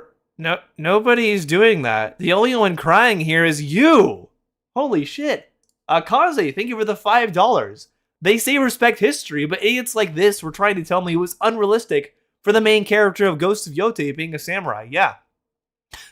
Most of these guys aren't even educated on history, and the ones that are usually intentionally try to contort it and lie about it for their own personal gain. Like, Nux Taku. Like, I mean, I think Nux is also just very dumb, but it is very clear, like in that Africa video I did. The guy talking about Africa was actually giving a pretty accurate, description of why, Africa is consistently poor because of colonization. Colonizers going in, intentionally fucking the country over, and keeping it like that so they can keep it under their thumb. But Nux didn't want to admit that, even though the video he was watching and reacting to very accurately said that. He didn't want to admit it, because he wants to push this right-wing agenda and act like that's not why Africa is poor. He wanted to dehumanize that entire continent. It's very telling for sure. I think there's definitely some where he's just being dumb, and he was still dumb on that video. He pulled up Grok and was typing in Africa's name wrong, although that might have been a dog whistle too, because he spelled it with a K, which somebody else pointed that out in the comments on that video, but spelling it with a K is something the Nazis did historically. They spelled Africa with a K in order to, dehumanize that continent. So, yeah, maybe, I don't know, I'm gonna have to look at more of Nux's videos. There is one I want to debunk next time where it's him and Matt Walsh specifically, because I think that one's also wait. Is he on with Matt Walsh? No. It's him reacting to a Matt Walsh video. Basically both of them together lying about the history of slavery. That one's pretty bad too. I'd put it up there with the Africa one. Yeah, exactly. It's pretty bad. Look who came back. Oh, Dr. Boshi. You probably would do that. Oh, what would I do, Dr. Boshi? Oh, no. Sorry, it's not Dr. Boshi. To point Dr. out Boshi is my biggest fan, Ryan. I am more than happy to always have Dr. Boshi here. He's a giant fan of what I do. I can definitely see you as the type of guy who would say, that's not real communism. Uh-oh. Dr. Boshi, question for you. Is all leftism communism? Is everything on the left automatically communism? Why don't you answer me that? Oh, these people are so hard to listen to. Thank you for the $5, Gios. I can only watch them with you, lol. Yeah. At least here it's kind of entertaining. And it's still educating people too, which is the goal. Also, worst grifter of it I've ever seen was the ArcCast Arc animated one.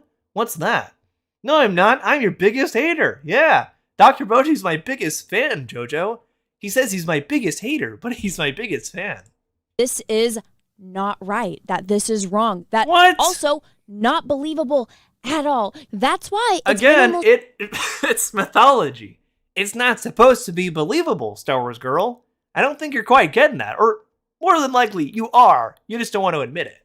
just a week, and people are still talking about this because I'm sorry. The only one talking about this is you, at least complaining about it like you are. No one for a second believes that Lupita would be Helen of Troy. There's been no confirmation that she is playing Helen of Troy. That's something you guys have made up for some reason. There's no confirmation of that. But also, like, even if she is, who cares? Who gives a shit? I'm sure she'll do great in the role. That launched 1,000 ships. Oh like, my seriously, god. And look this is at something all they all repeat off of each other. I'm sure she hasn't read the Odyssey. She's probably just repeating that because she's heard other grifters say that. the Helen of Troys that came before her. One of them sticks out like a sore thumb, doesn't it? Now, personally, Sienna was my favorite. I think Jojo brings up another very good point in chat. This is something I talked about in that Oppenheimer video too. A lot of, like, even, you know, like, even some of the most like intense historical dramas can never really be truly historically accurate. There's always going to be something missing.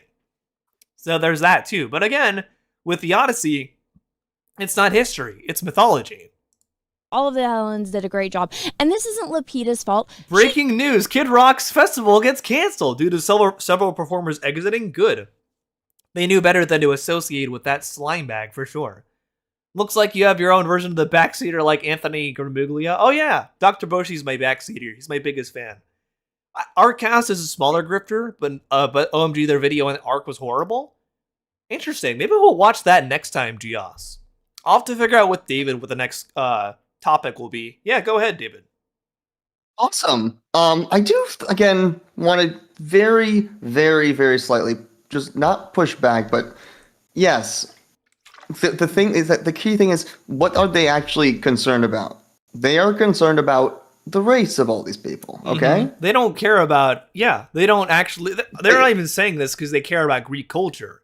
They just care that black people are in this movie. They don't like that. Like, so far the outfits look fine. They look fine. The outfits is what really matters. And like everything so far I've seen looks perfectly fine. Yeah, I have seen some people like, Metatron complaining about the armor and stuff, right? Because it's technically it is a historically accurate armar, but again, we're not dealing with history here. We are dealing with mythology. So, but it is nice. I mean, it would be nice if they further like did as what they could. But the issue is the time in which yes, it is a work of mythology, but the time at which it was based upon is a little iffy. So we do have to keep that in mind about what exactly was being demonstrated there. That it wouldn't be necessarily the stuff we would see in Athens. It's a tale that's supposed to have happened before all that. So yeah, exactly. Also, hey, Wargaming Dad live in the chat. Good to see you, buddy. Yeah, we're talking about the Odyssey stuff today. A lot. Well, we're gonna be talking about other things too, but in general, we're talking about like the great replacement theory. I'm here with David today, one of my good friends of the channel Philosospiel. We're looking at different grifters talking about the great replacement theory and acting like all white people in movies are getting replaced, even though it's not the case. Just accepted a job. It's Christopher Nolan's fault and all the rest of Hollywood for pushing this, because if you don't get their DI checklist down, DI? She can't even say it right. DEI. Wow, okay. For the Oscars. And like I said, and again, the eyebrow theory is holding. It's holding true because of the thick eyebrows there. Elon Musk. I guess Elon Musk isn't holding true to the eyebrow theory though. His eyebrows are they're almost chopped off on the ends there. He doesn't complete the eyebrow theory. So my dear friend Chrissy Mayer, she's amazing. She has a huge audience, and she's not. Chrissy, wow! Look at her sucking Chrissy Mayer's dick there. Holy shit! She has a huge audience, and she shared the photo. That I did and added more context. I'm not Star Wars girl. I'm a massive pick-me for the right-wing audience. And she got retweeted by someone, and Elon Musk responded to that person, calling out Christopher Nolan for losing his integrity. I'm sharing this with you because I was quoted in here, but not giving any credit, so I just want to put that out there. Oh my god! It's like, oh, look at me, guys. Elon Musk responded to something I said initially. He didn't credit me. But look, it's me. See? I got picked by Elon Musk. But the fact that even Elon Musk, who is from Africa, is calling this shit out. Now, for all the people crying and defending this horrible... Yeah, were you going to say something, David? May I go off? Go ahead. I don't think it's going to be... It's not a Star Wars theory go off, but he's from Africa. He's from Africa, but he's literally the people that colonized Africa. Okay, the guys that think that black people are literally trying to replace white people in Africa when the black people were there in the first place. So he may be from Africa, and there are some wonderful South Africans. I in a environmental worldviews class read a wonderful thing from a guy from I think Franschhoek or or Stellenbosch, one of the two, talking about the beautiful value of Ubuntu, of humanity and togetherness that is home to South Africa. So there's some wonderful white South Africans. Elon Musk is not one of them. His parents literally were freaking card carrying Nazis. Okay, so he does not have the claim to freaking say, oh, he's from Africa. Yeah, but he's not. He does not have the claim to that. I mean, he has claim to white South Afrikaans culture, but not African culture in general, which again is what she's referring to here. She's being very disingenuous about this. It's like saying that just any white person in America, any person in America that's not Native American, just has a claim to talking about what should be a Native American culture. Now, I have looked into it and now I'm understanding it, but I don't have a claim to just say what's about and say, oh, this is Native American culture. Like, I've had to learn about it properly. Just like that guy in the reading probably had to learn about South African Ubuntu properly. Yeah, so absolutely. We are allies. Don't have just claim to it. That's cultural appropriation. Yeah, I would say what she just did there was very blatant cultural appropriation. Like, the Elon Musk Africa thing. Wow. That wasn't even subtle at all.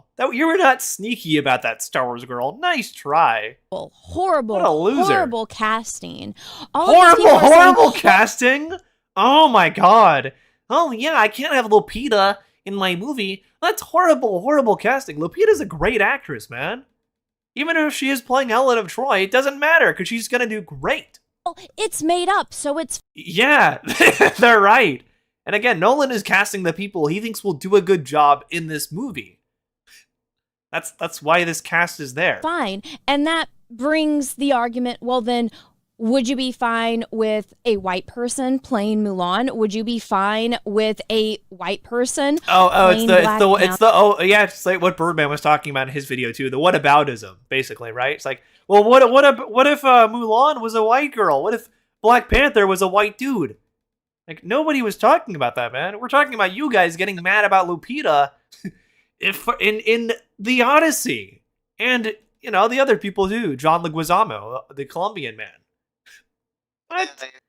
But again, this whataboutism point is valid, and this is where it goes back to positionality of the culture itself, as well as again the fact that there are historically accurately were darker skinned people in Greece.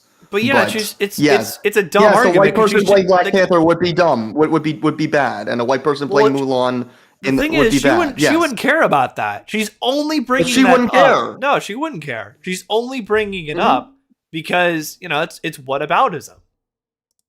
Yes. No, you guys would all lose your minds. Like I said, the coping and seething. The only one coping and seething here is you. Look, you made a 17-minute video complaining about Lupita being in the Odyssey. I think I need to speed this up a little.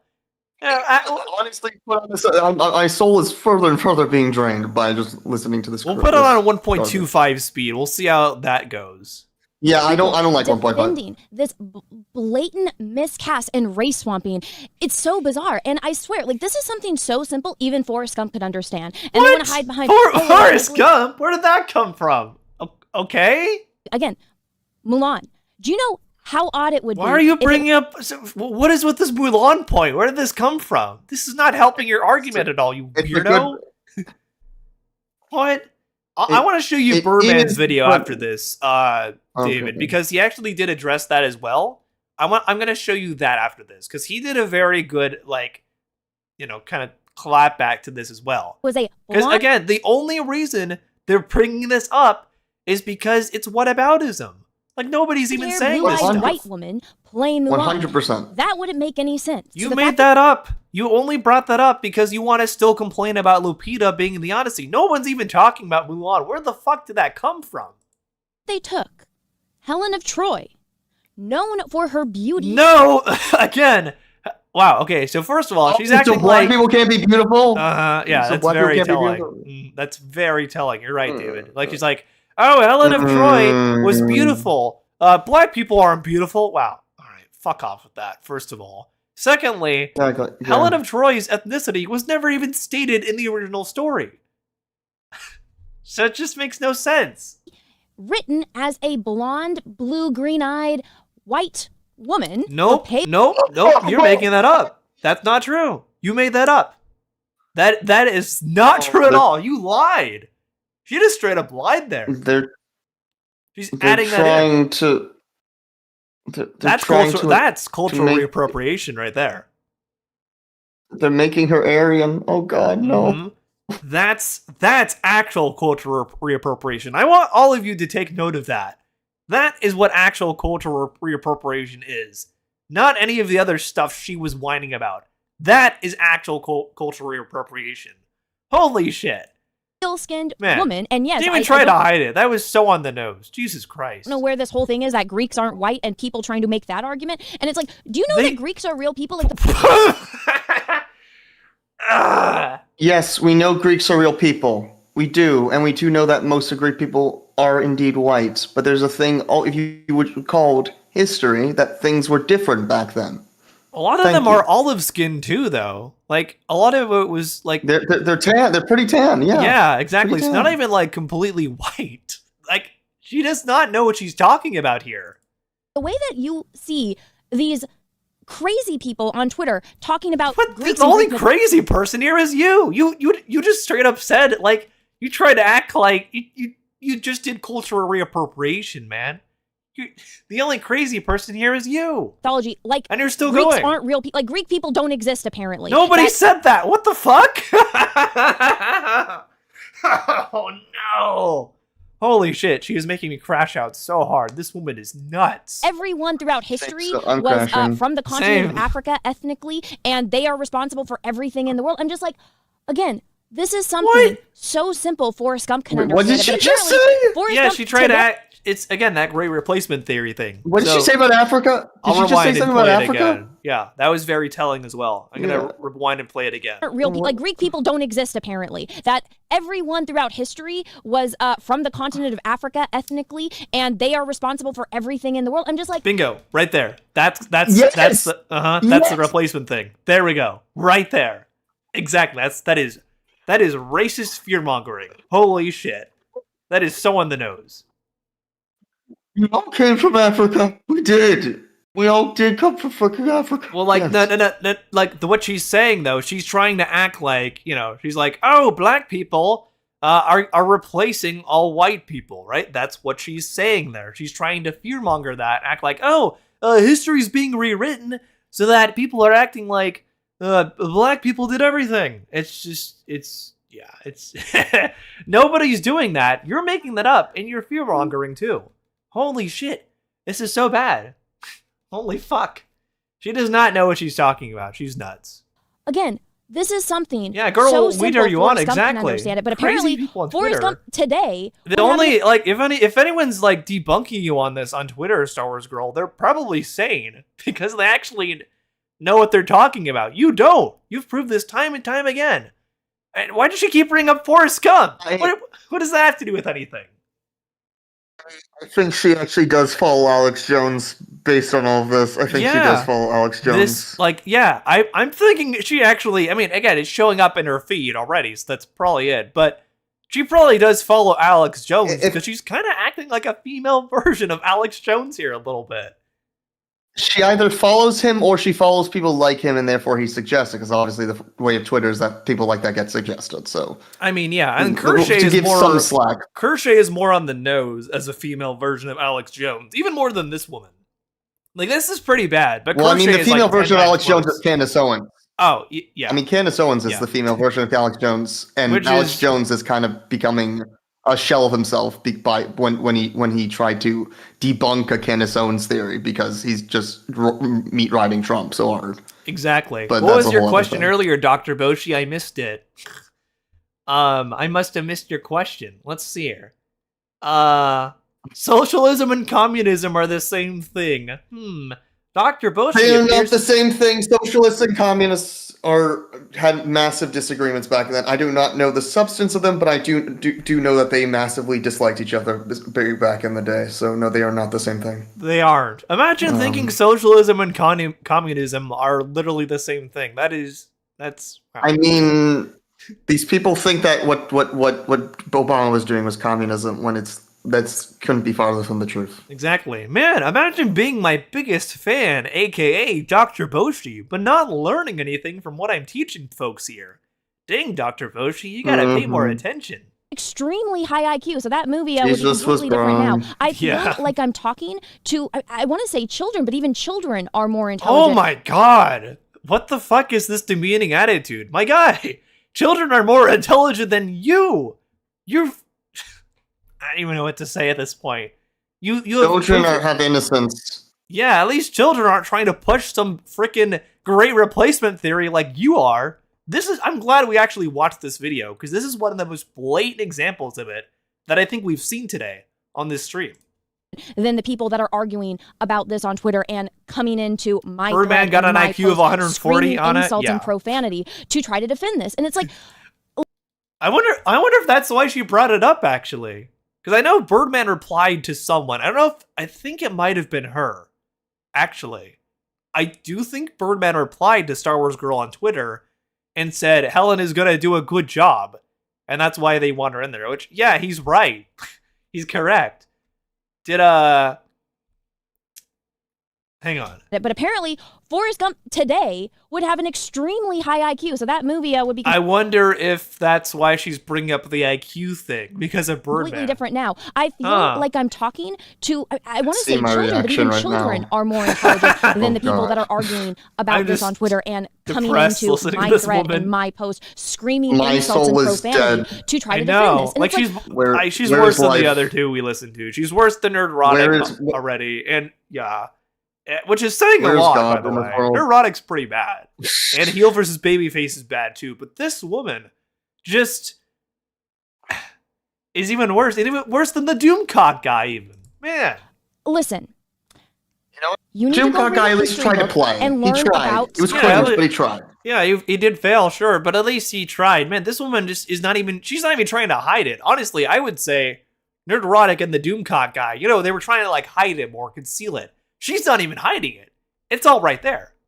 really that interested in African representation, then why don't you guys go and do some research on Africa and African culture and tell those stories? And nobody has What? Oh, okay. So she's like, oh, only black people can only appear in movies about African history and culture. So, like, I mean that. So she doesn't want black people appearing in like a Star Trek movie, I guess, basically. Anything outside of African historical dramas, black people can't be in, according to her. All right. problem with Very cool. people of African descent. What people have Go ahead, David. I think I did make this comment when we in the Metatron reaction. I will state though, Metatron is really again, bad yeah, too. Yeah. but I was talking about the Cleopatra documentary, especially because Oh, yeah, I one haven't of the seen is that that there yet. was something. The Cleo is I mean I haven't either, but just the stuff around it, like regarding kind of pivoting in the doubling down so hard. Oh, Cleopatra was definitely black, and yeah, I think based on it, she could have been dark skinned, but so the way they I can't speak on that one because I haven't seen the Cleopatra documentary. I mean, I haven't. Again, it's more of the. I'm sure a lot of people I watch maybe were these right wing. Maybe we'll watch it together at some point, and like see if and see if those guys were right about it, which I kind of doubt. Knowing again, they're right wing grifters, right? They're probably not correct about it.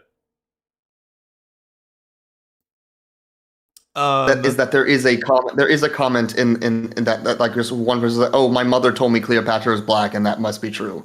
It is again there's definitely a lot more nuance that one of the people I was watching on it again brought up the notion of Macedonians being dark skinned, but that kind of does go in the other direction of well, yes, do it on that as opposed to claiming something. But what Christopher Nolan is doing with the Odyssey is not claiming that all of Greece was black. he's properly actually demonstrating the nuance of the diversity in a way that the Cleopatra documentary does not. So I think there is nuance with it. Exactly. And Cleopatra, history, this mythology. But again, I still, yeah. No, you're totally right, David. Yeah, like those are two very different things there. Like they keep complaining about this and comparing it to history when it's mythology. It just does not make sense to do that. And I'm getting so tired of seeing them constantly just double back on that point. This person most likely didn't see Sinners. Interesting. Yeah, this is David of Philosospiel, the video game philosophy channel, JoJo. Yeah, he's a friend of mine. Yep. Answer my question about repeat your question, Dr. Boshi, because I didn't see it. You'll have to and tag me so I can actually see that you're tagging me there. Because after all, you're my biggest fan. Clearly. Indeed. Let's continue here with Star Wars Girl. Let's get through this shit. I know. And things I might have to break out the and then changing it. And then crying racism when you call this shit out. It's not okay. And then I have people screaming at me, why didn't you call it Matt Damon? God. He's not. Her face. Holy shit. Ugh. Why do you call out David? I think the captions are incorrect there, but I believe she said Matt Damon. It out. It's not. Why'd you call out? She's calling out me. Oh no! Why did you call out Matt Damon? He's not Greek. Why did you call out all this other shit? I did. You guys just didn't care. You're annoying as fuck. Jesus Christ. How can anyone watch this woman? It wasn't about Helen of Troy. I think Matt Damon is a horrible casting for Odysseus. Quite frankly, I think pretty much all of the casting is awful. I really like Anne Hathaway, but I don't think she's the right fit for Penelope, just like I don't think she's the right... She'll be fine as Penelope. I know. Anne Hathaway's a good actress. Her in a movie. Same. Happy to see her in a movie. I haven't seen her in a movie in forever. I know. Like, I mean, yeah, she's going to be in that and Devil Wears Prada 2 this year, which I'm not really excited for that movie. But yeah, Odyssey, definitely. Looking for that. She's a great actress. What are you talking about?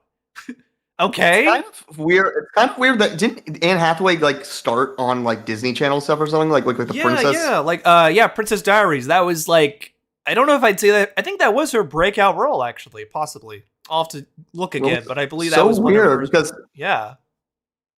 it's so weird because like all you think about is more mature Anne Hathaway as opposed to like still you Zac Efron being defined by High School Musical, even though like, he's obviously done great stuff since. Yeah, now she's kind of taking on the role of like the mature kind of motherly figure, even though she started as like a Disney girl. It is kind of interesting. Yeah. Yeah, she's pretty cool. You can tell this person thinks she's smarter than she actually is. Yeah. A smart person would not talk like this. No, this is so obnoxious. Like, she's just really annoying. Man, I honestly had an easier time listening to Nerdrotic and the Doomcock guy, which is saying a lot. Because those guys are annoying too, but I think she's worse, actually. This is fucking funny as hell now. I want to watch the Odyssey film now. You got me hooked. Yeah, I think the Odyssey's going to be good. I'm looking forward to it. Apologies for repeating, but I think it's because these people consider Greek history to be their history. Because Western civilization, yeah. Which again is a reappropriation. Yeah. Oh God. Discrimination and reappropriation. Which funny, she was claiming everyone else was doing that when she's already proven multiple times now. The only one reappropriating is her. Fit for Catwoman back in the day. There's just some people that it's like wait. Oh, Anne Hathaway is Catwoman. Oh, that's right. The Dark Knight Rises. I forgot about that. Great. She was you might be Catwoman, great yes. at other things, Yeah. but this ain't it. Now, I would just like to point out that it is still not confirmed that Lupita is playing Helen. Yeah. So then why'd you? So then why in the world did you title your video "Helen of Troy Race Walked" with an exclamation mark at the end? Holy shit! You just admitted it here. This is so disingenuous. Oh my God. And right, they don't like Elliot Page is there as well. They don't like that Corey Hawkins is there, another black dude. They don't like that John Leguizamo is there as well. I haven't heard them talk about Patel. Let me just double check here. Yeah, he's Indian. That's Indian. Yeah, he's Indian. We confirmed he's Indian. We confirmed. Yes. I actually haven't heard them complain about him, which I find very interesting. But Indian people do have a kind of special sort of. I think again, they go back and forth if they're the mono minority or if Hank Azaria is doing bad accents. Yeah. Right, because of like the Dinesh D'Souza types. It's also funny, you know, none of them have complained about Ben Safdie in this movie, even though recently he underwent a pretty significant controversy. I don't know if you heard about that, David. Did you? With him outside, Ben Safdie. outside, Yeah, so like recently it came out that on the set of one of his older movies with A24, he had a 17-year-old girl working on that movie, like playing a sex worker, basically. And one of the male actors on the set of that movie exposed himself to her. So this was something that the Safdie brothers had covered up for a long, long time and didn't even become like known until recently. And that kind of has really, unfortunately, kind of thrown their reputation down quite a bit in the gutter, which sucks. Because I do like a lot of their movies. I liked Marty Supreme. I like Uncut Gems. But yeah, so like the Safdie brothers are kind of controversial now because of that, because that just came out. Like nobody even knew that it happened until recently. So I find it really funny. They're not complaining about him being in the movie, but all these people of color who don't even have those kinds of controversies attached to them. And they're not even even though Travis Scott, someone who does actually have controversies attached to him, they're not complaining about him for that reason. They're complaining because he's a black dude. See that? So I just saw Kyle Kalinske cover that there's this guy that debates MAGA people, and he straight up like defended like pedo grape. And it was like, so that's straight up what some of these people are about. So like they do not care. They only care if it serves them, like because Epstein's Jewish. So that's why they will have these little controversies, because they need to make it in the whole QAnon thing when a lot of those people were right wing. But they have to make all these evil Jewish demons doing their Hell's Feast and shit and doing their blood libel. Yeah, which is the actual blood libel, not the stuff that's being said about I talked Israel. about that in the Sloan video, remember? But like Sloan was pushing a lot of those QAnon conspiracy theories about Steven Spielberg, someone who arguably is one of the most famous Jewish people in the world, and it was really bad. Right. Yeah, that was one of the worst ones. Let's continue. It's only a rumor, which is what I thought was part of the thing that was amusing. Again, when I then shared why did you push it? You would admit here it's only a rumor. Nobody knows if she's playing Helen of Troy or not. Not expecting it to go as viral as it did. I mean, people are still talking about it. It's been almost a week. News doesn't usually last that long, but people like to fight, I guess. Now, oh my God. Look, this is such cope from her. Like, oh, I got bodied by people calling me out on my bullshit for claiming that Helen of Troy was played by Lupita, even though nobody's confirmed that yet. And also, they're calling me out for cultural reappropriation, like I was saying before about Greek people. Like, just take the L and move on, man. Rumor that I've been tracking this since the announcement that Christopher Nolan was making the Odyssey, because this is very interesting, absolutely love Greek mythology and I love the Odyssey. So the second I found out Christopher Nolan was going to make it, I'm like, gosh dang it. I might be one of the only people on this planet that think that Christopher Nolan is probably the most overrated director of our time. Oh, that's right. I saw her tweet about this too. Yeah, she tweeted about hating Christopher Nolan. I remember seeing that. Oh, my heart. That it would have been Peter Jackson and he would have given the Odyssey the same treatment that he gave Lord of the Rings. But we are not. She seems to have forgotten about the Hobbit movies, though. Kind of funny you didn't bring that up, because Peter Jackson has had some L's too, like the Hobbit trilogy. Funny she didn't bring that up. That lucky. And Hollywood is obviously not that smart. I swear, it's like Hollywood is allergic to money. They're like, no, keep it away from us. But holy shit, this woman is so obnoxious. Jesus Christ. I have her on 1.25 speed and she's still annoying. I feel like regarding overstimulation, I'm sure she's overstimulating for some people. Yeah, she sucks. Ugh, what a loser. But yeah, very overstimulating as well. But also, like, people are still gonna see this movie. No matter what. Like, it's gonna make money. I don't know why she thinks they're allergic to money. Okay? The original rumor was that Lupita was going to play Clytemnestra, which is Helen's older sister. Which is also a rumor, once again, like you're saying there. We don't know who she's gonna play. So stop pushing things as fact until they actually are confirmed as fact. Agamemnon. But guess what? Helen of Troy and Clytemnestra, and then their two brothers who make up the Gemini. What I was told, because it depends on what version of Greek mythology you learn, I was told from an actual Greek person from Greece was that they all hatched together from the same ape, because obviously Helen is the daughter of Zeus. Zeus turned into a swan, got with Mama, and she laid an egg, and out popped all these babies. So they are trying to get away, or at least that's what I heard originally, was that Lupita is going to be playing two characters. Helen turn into a swan, yes. Now, this is another argument that's true. I just, the way she said it was... weird. Weird. Yeah. Going around, which is, well, this is the Odyssey, not the Iliad, so Helen's not going to be in it, so why do you guys even care? Well, one, that just proves y'all didn't even read the Odyssey. It's like, oh my God, shut up. You clearly weren't, you thought Helen of Troy's ethnicity was white. Well, that's never even said in the Odyssey. I don't think you read it. It wasn't assigned to you in high school, where a lot of people do have to read it. Or if, I don't know, you're just not cultured and you never had any desire to read it, which I get it. It's not everybody's cup of tea. I understand. I'm not trying to say that you're not cultured, but the people that are on Twitter. You just said that. She just said like, oh, you're not cultured if you didn't read it. And then she ran it back. I was like, oh, I'm not saying you're not cultured if you didn't read it. What? Please stick with one point and then just actually stick with it. Tending to be cultured. I like how it's because we all have access to the internet. Now everyone's like, well, actually, and it's like, no, you just Googled this because you didn't read it and it shows. So for those that don't know, that's okay. I'm going to explain it to you. So, oh my God, this is the, someone is so annoying, so demeaning. Odysseus is off on his adventure. Obviously, his wife Penelope and their son Telemachus are back in Ithaca, trying to hold things together. Now, Telemachus, he is desperate to find his father. He's learning to be a man and all that. Person to explain the Odyssey. He's tired of just the worst person ever to explain the Odyssey. Exactly. Maybe we might have to put this down back to 1 speed because it will be longer, but it might be less painful because this faster hurts. Let's try that. Being faster, to come home, and he goes to where? Sparta. I mean, she still sounds annoying, but yeah. Menelaus. At least Guess she's not like Menelaus' wife. Or I mean, I don't know why he took Helen back. I guess she is just that hot. Again, Lupita, really?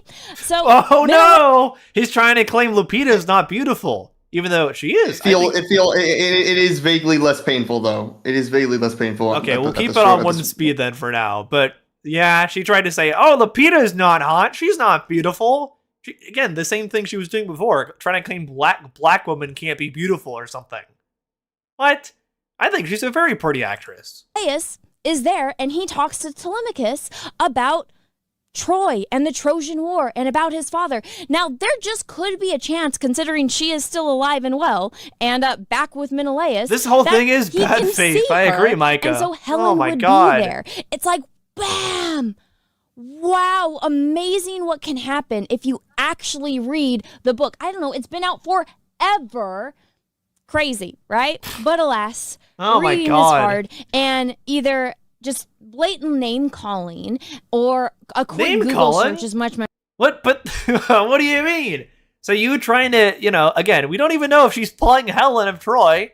That's dumb. You're already saying that. So it's okay for you to say Helen of Detroit. Make a bad racist pun like that isn't even funny at all. So it's okay for you to do that, but when people call you out on that, they're suddenly name calling you.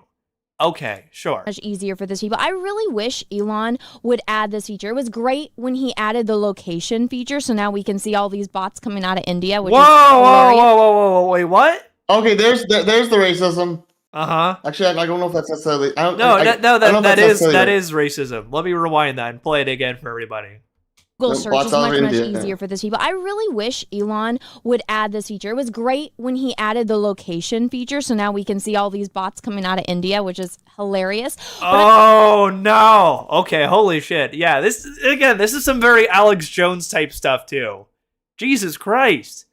I actually had never seen any of that Star Wars Girls videos before, but I regret it now that I have seen one of her videos. This woman is genuinely nuts.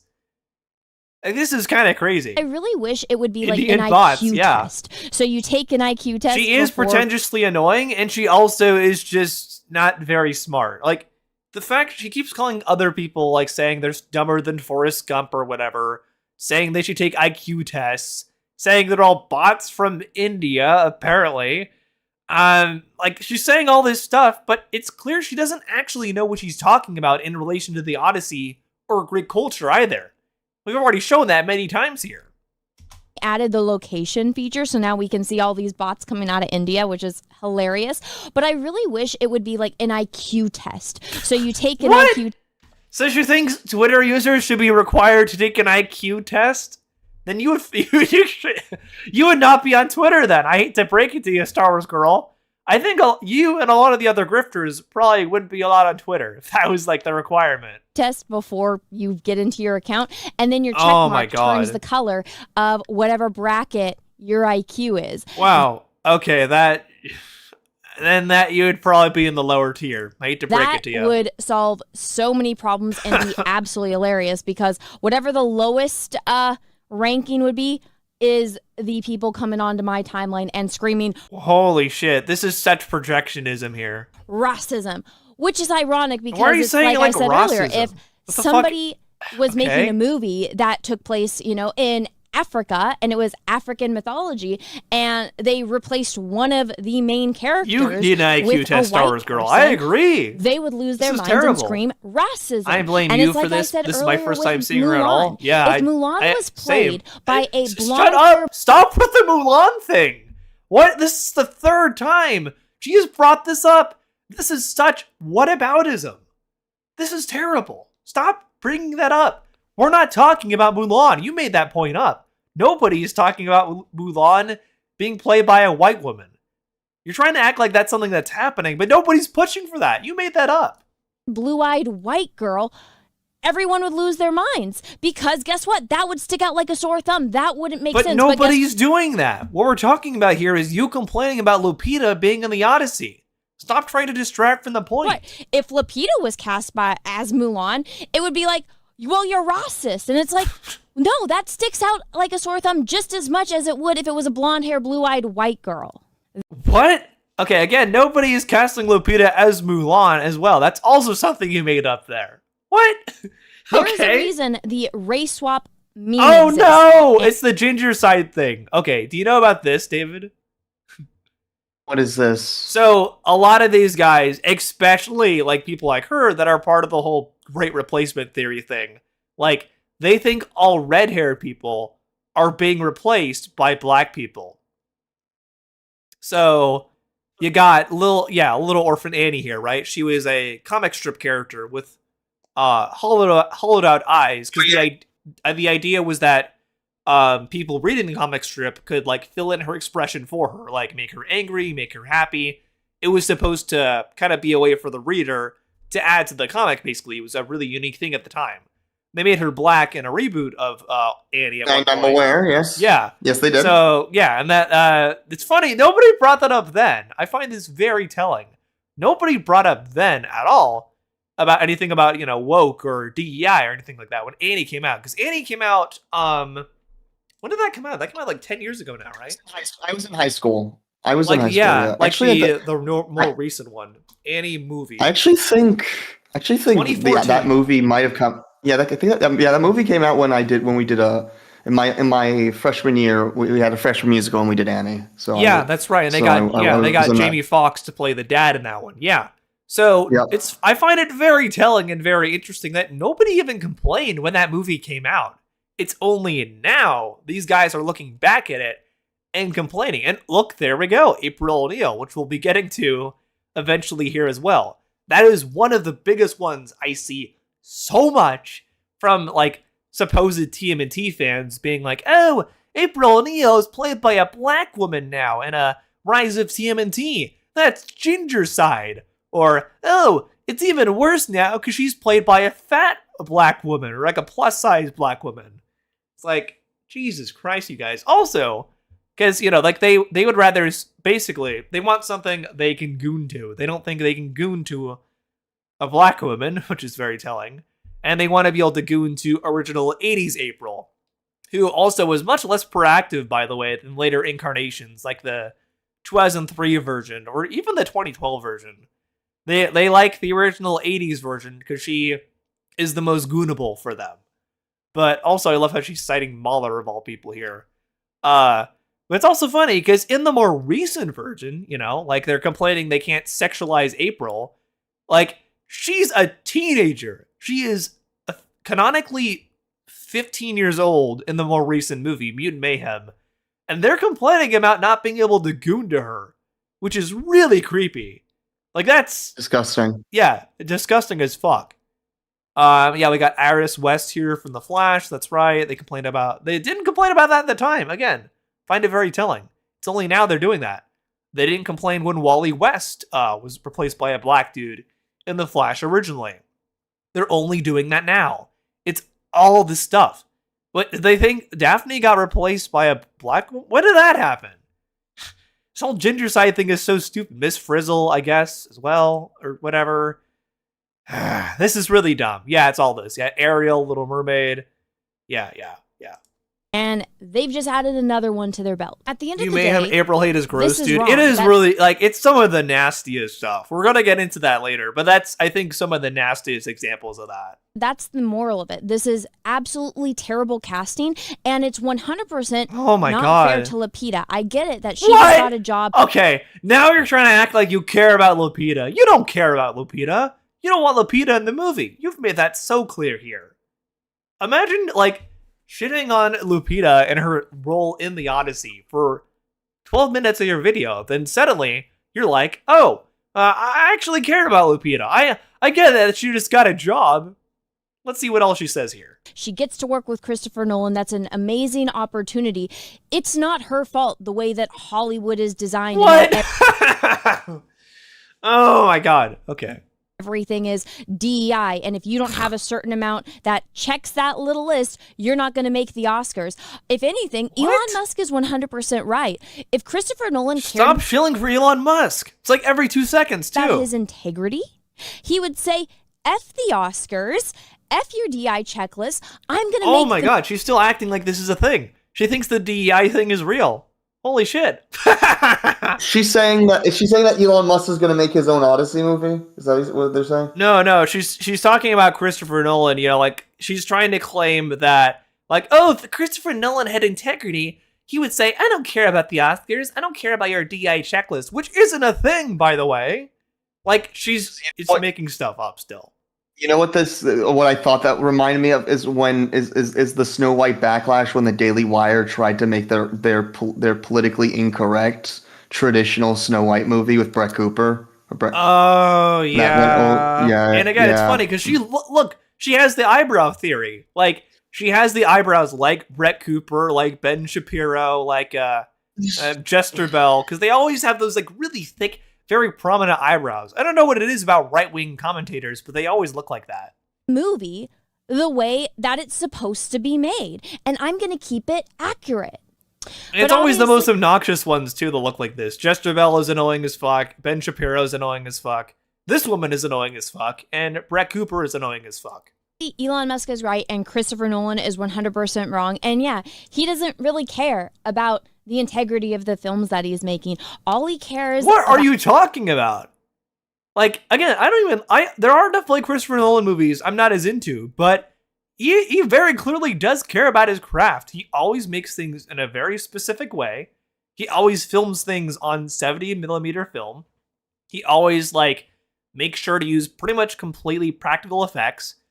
One of the only cases of him using CGI was in The Dark Knight with Two-Face's eye. That's CGI in that movie, and that's the only case of CGI in that movie, and, like, pretty much all his movies. Even Interstellar, which took place in space. This is wild. I know, that used all Wild. practical effects, which is insane. We went to watch it together, and that movie was insane. I know. And, like, That yeah, movie it makes was you really insane. feel like you're, yeah, it grips you even more because it's all practically done. But, yeah, like, man, trying to claim he doesn't have integrity when he is this dedicated to making films in this specific way is crazy. out is the big special effects and My getting guy, those we just, awards. like, what are you talking about? Special effects, if you're referring to CGI, like I just said, he barely uses it. Those are all practical effects, and those are not easy to do with the way he She does is them. a hardcore grifter. Oh my god. This is grifter. I cannot she is not a pure epistemic agent at all. No. This is next level. It's really pathetic. And before people get their panties in a twist, Oh my about, God. Oh my God, Anna, haven't you seen Interstellar? It's amazing. Shut up. Yeah, it is amazing, Anna. Go watch that instead of bitching about the Odyssey for 17 minutes. Guess what? That's not his original story.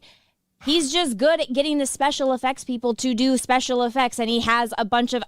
What? Oh my God, I apologize. That movie was freaking insane on that was 100% his vision. Yeah. I imagine trying to claim that's not...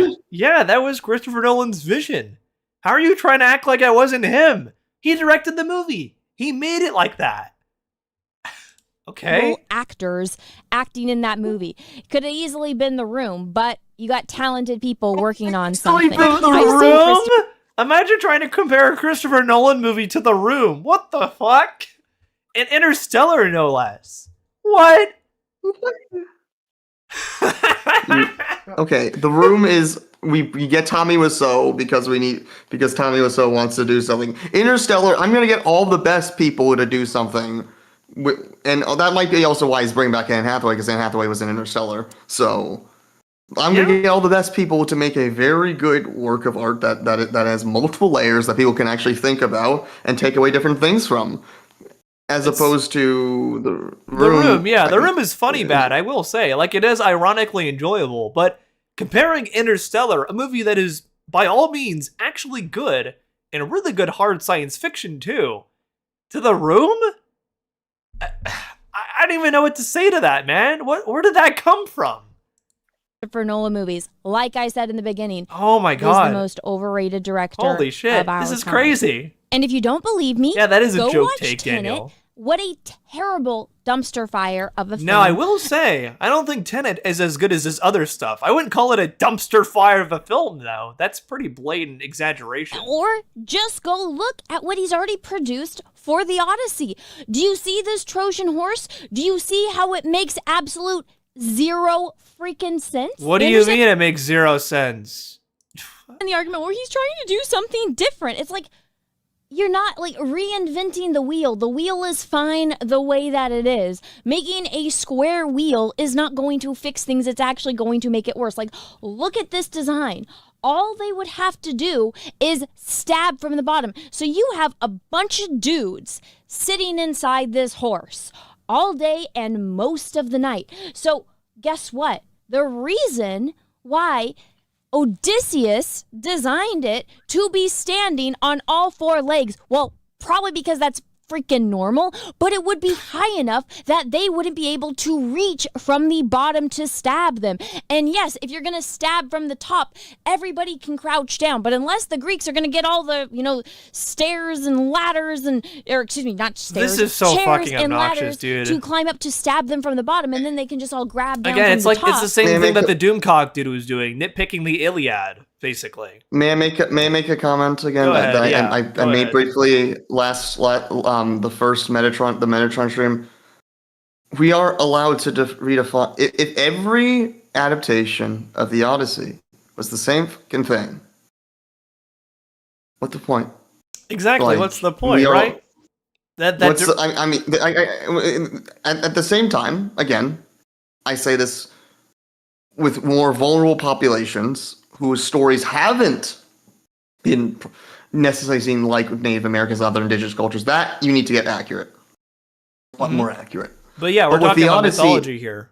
I'm talking about this, but even the mythologies of those vulnerable populations, they need to be a little bit more. That's true. Accurate. That's what I'm trying to say. There's a little bit more. But the problem is with their. You're saying right. Their whataboutism is disingenuous. It's disingenuous. It's the Mulan things you brought up they before, don't care. the Black Panther. No, they don't care. She does not care at all. She does not care. But what is mostly highly important is that, as I talked about originally with Enforius and in the insane meta commentary in Honkai Star Rail with Enforius and how they reinvent Greek mythology is honestly refreshing, because even with stuff like Percy Jackson, they're taking stuff and they're doing it And Yeah. I love what Percy Jackson does with Greek mythology too. Again, I got a lot of kids into Greek mythology. Yeah. The Greek King mythology Chronicles is one of the most one of the most retold stories ever, right? Like it's been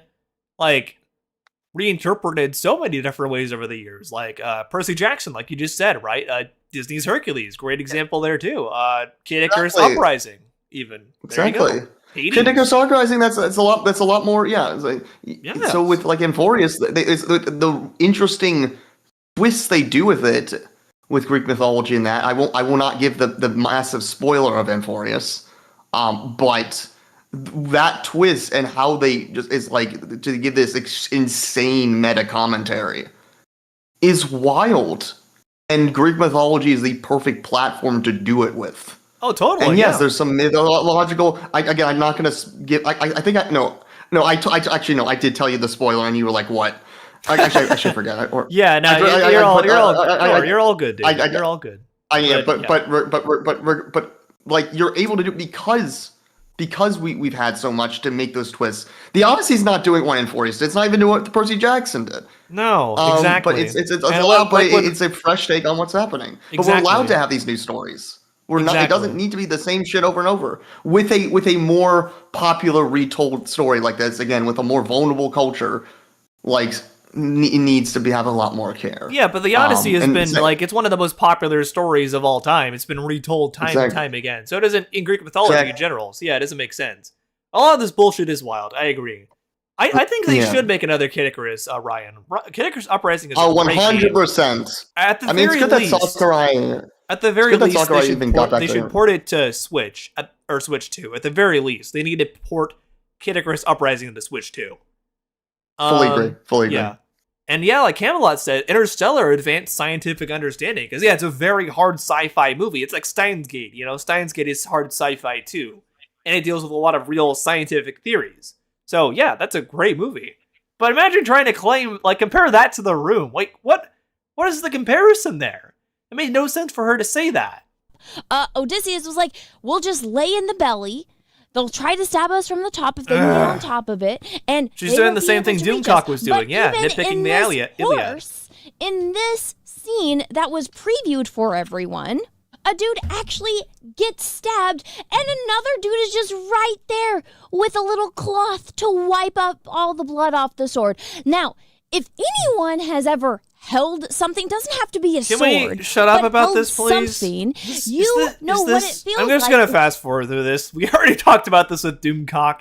Okay, there we go. I have seen that is coming out about this film just further proves my point that Christopher Nolan is the most overrated director of our time. From the horse design to the casting, this looks awful. You're so fat with this freaking horse. Me to my very core because I love this story. But that's why I fasted forward through that, because I'm not listening to that again. We already heard Doomcock say that. That's probably one of the reasons why this tweet went so viral and why, as of right now, it's at almost 13 million Wow, views. Look at her glazing herself. Like, I got almost 13 million views on my tweet, guys, and Elon Musk saw it too. With 22,000 likes is because look, yippee! I got picked by Elon. A lot of people agree with me. This is one of the no, most they beloved- don't. Holy shit! Oh my god! Like people on Twitter, sure, might be liking your tweet or whatever, right? They might, and there's plenty of people that quote tweeted you and called you out for your bullshit there. Holy shit! But the people on Twitter do not resemble the majority of the world here. Stories of all time, and to treat it with such disrespect. Does this girl like ponies? She's truly a phony. Yeah, she is. Care for it. She has not proven travesty. anything. Exactly, People are PS2. angry about this. People are genuinely upset about it, and it's wrong. You're correct about that, Ryan. The Trojan War is depicted in the Iliad, not the Odyssey. The Odyssey is about the journey back after the Iliad and after the Trojan War. You're going to take it upon yourself to make your life's goal and your career on telling stories and making adaptations of other people's stories that you didn't come up with yourself, Christopher Nolan, like Elon Musk said. Disney. Fucking Disney. Like fucking Disney. Yeah, exactly. Disney did that. What's so about what? Okay. Like the Mulan thing she brought up, right? Yeah. Mm-hmm. There we Disney go. didn't come up with Didn't come up with Mulan. They didn't the come up with one Aladdin. the one original story that they made was freaking Lilo and Stitch. It's the one original story. Yeah. I mean, in the 2D era. I think the 3D era is much more original. Yeah, because even For- Lion even from King is very heavily influenced by Hamlet. Although, the allegory, the parallel is a little fuzzy, but yeah, like it's mostly Hamlet. Yeah. So this is dumb. This is very dumb, basically. I love how she's trying to act like, hey, you should be more original, Christopher Nolan.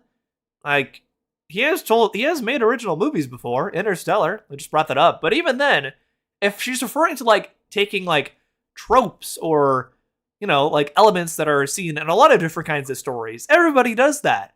Like, there's nothing truly new under That's the sun. art. That's art.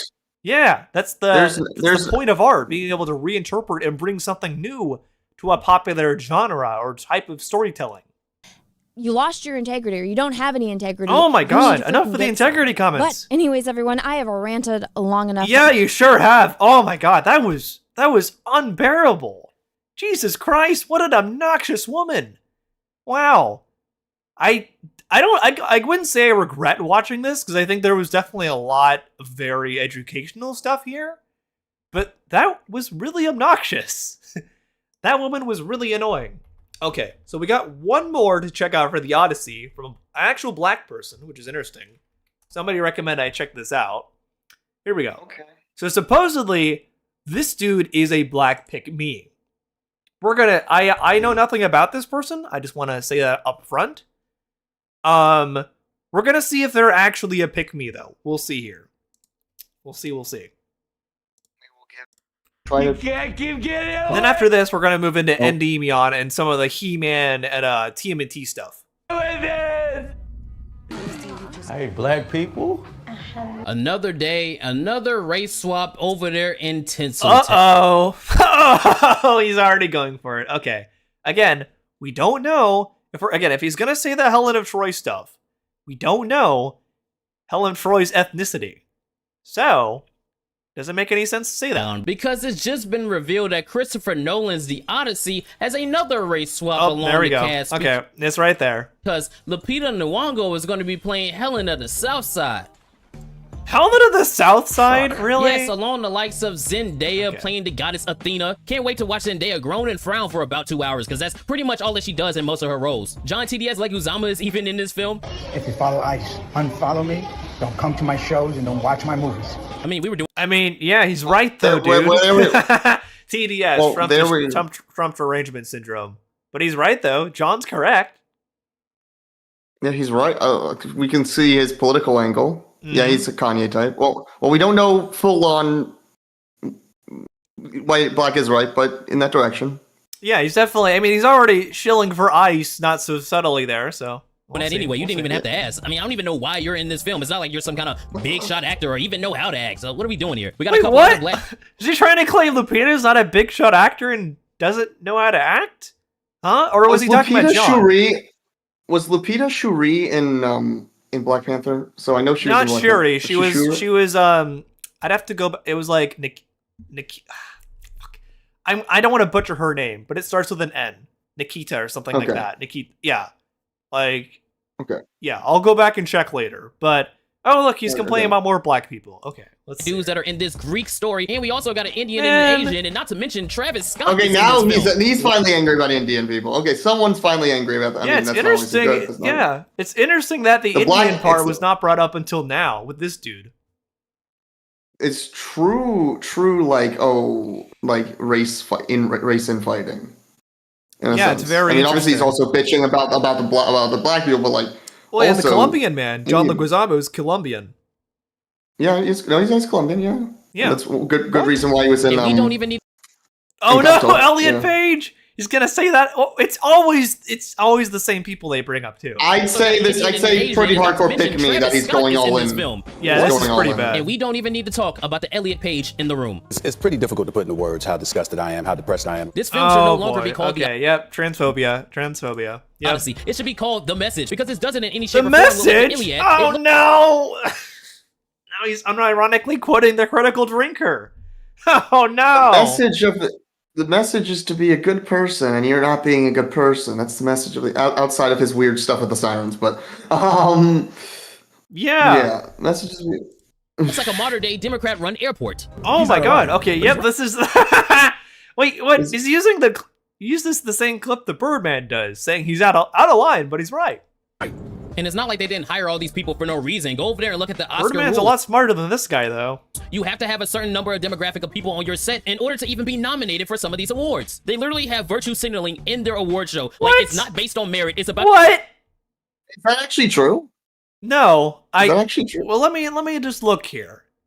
Standard. Okay, so this is a bit disingenuous. He is like I think I don't even know if this is actually a real thing. I think this is. I remember this was shown a few years back. I think this is something that was determined to be fake. Like, this is not actually something made by the Oscars. Somebody photoshopped this and put it on Twitter. But of course, on there, probably right. People are gonna run with that. I remember this actually. Yeah, this is something that was faked a while ago. Man, that's dumb.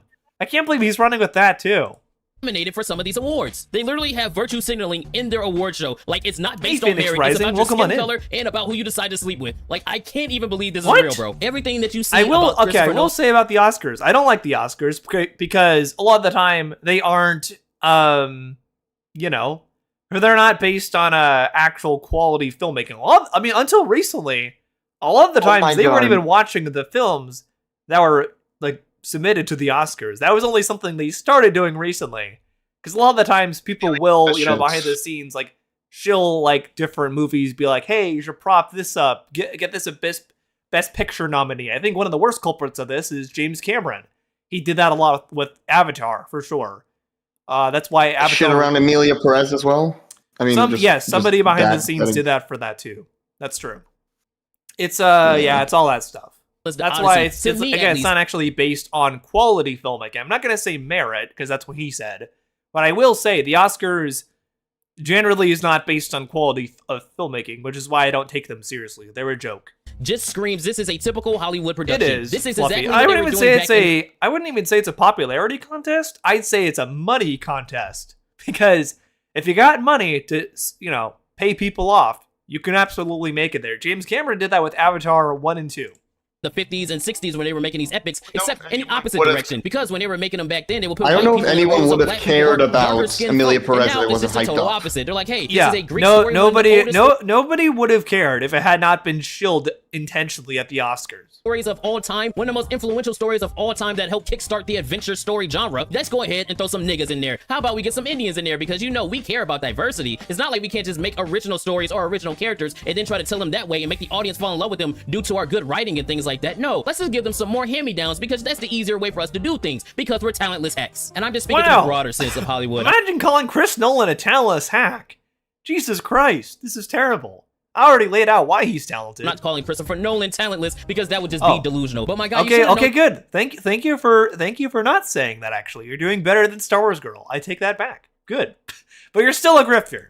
You were going to get this level of backlash. Something that 100% pick me, grifter. Oh my god, this is pretty bad. With everybody in this film, I'm surprised you didn't get Pedro Pascal in here. Oh my god, what? Oh no, he's bringing up Pedro Pascal. What? These guys really hate Pedro Pascal as well as something I've noticed, but it's because he represents a more, like, gentle kind of manliness, basically, right? Like, I would consider true manliness is what Pedro Pascal represents. And they don't like that.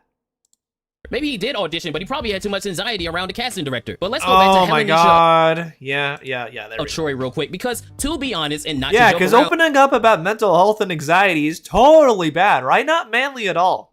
Interesting. Lupita Nyong'o is a very beautiful woman, and on top of that, she is a tremendous actress, which makes it even more insulting that you're going to give her this character instead of another character that might fit that description. Again, we don't know. Stop running with this. Okay. Nobody has confirmed that she's Helen of Troy. It just makes no sense. Wait, Helen of Troy was literally the woman that was this whole war was fought over because she was picked. Of course, it would make sense that she would be beautiful. Yes, and but again, we don't beautiful. even. Yeah, like we don't even. It's not even confirmed though that she is Helen of Troy. That's the bit. I think that's fully the bigger, aware. Yeah, that's the issue I have though here, David. Right? Because like they keep running with this idea that she is this character, but that has not been confirmed. That's what I dislike, because it's misinformation. And if she is that character, I think that's good casting. I think she'll do a great job.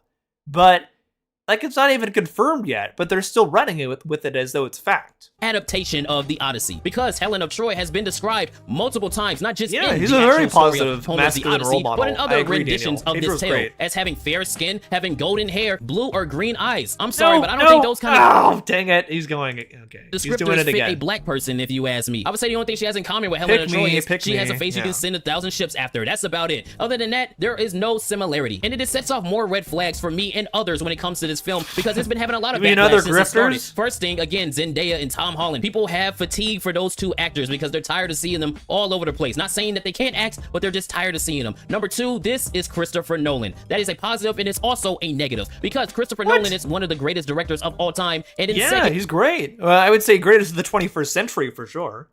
Hey, Zombie, thank you for the $5. Reminder that grifters wanted to frame Pascal as the next Epstein. Oh, that's right, yeah.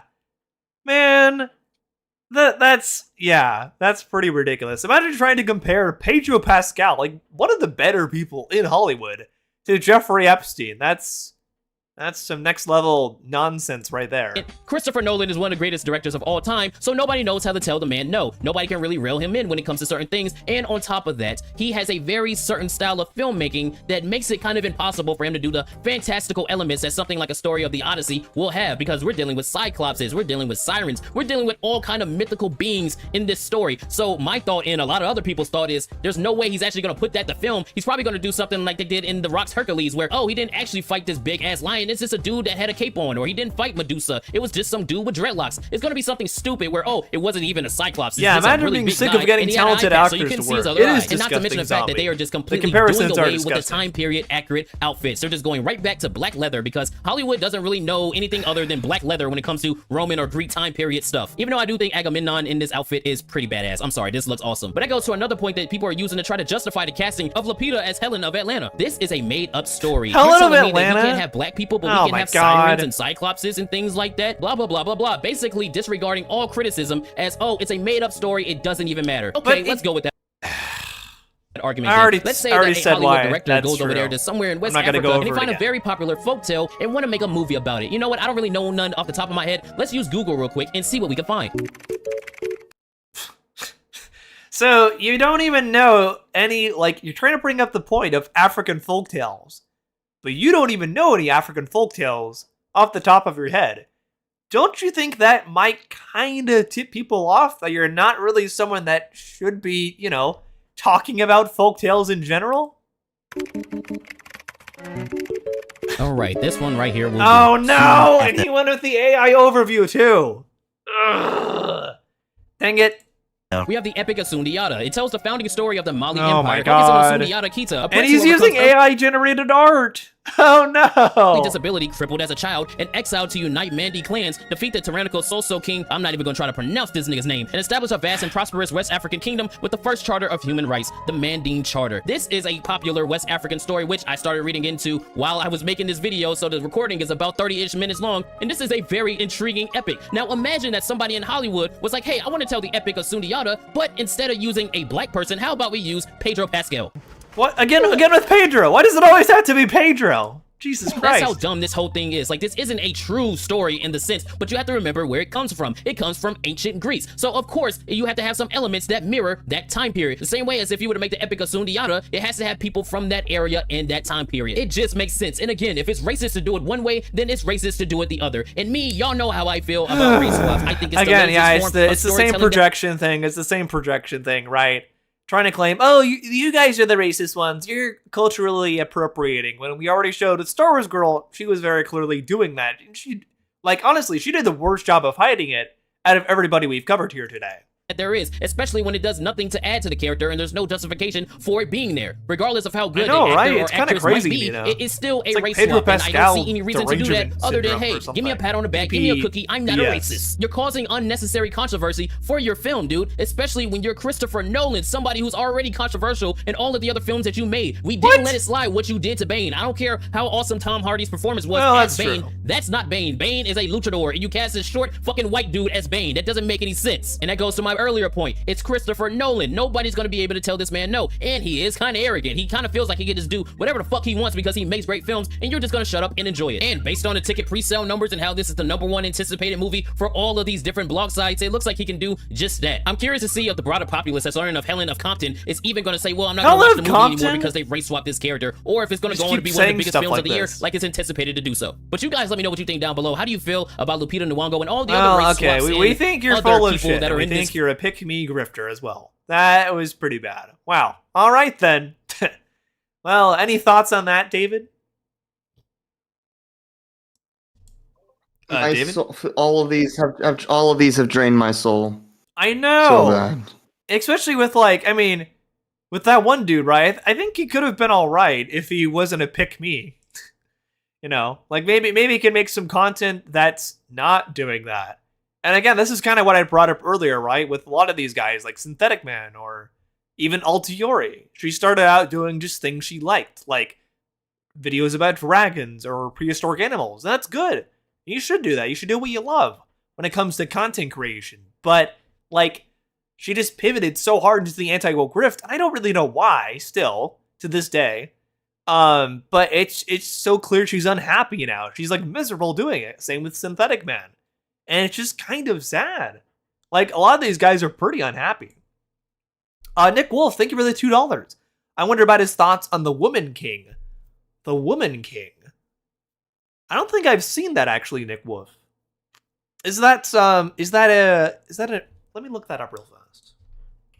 The Woman King. I think I've seen that. I feel like I've heard of it, though. Oh, yeah, that's right. That's right.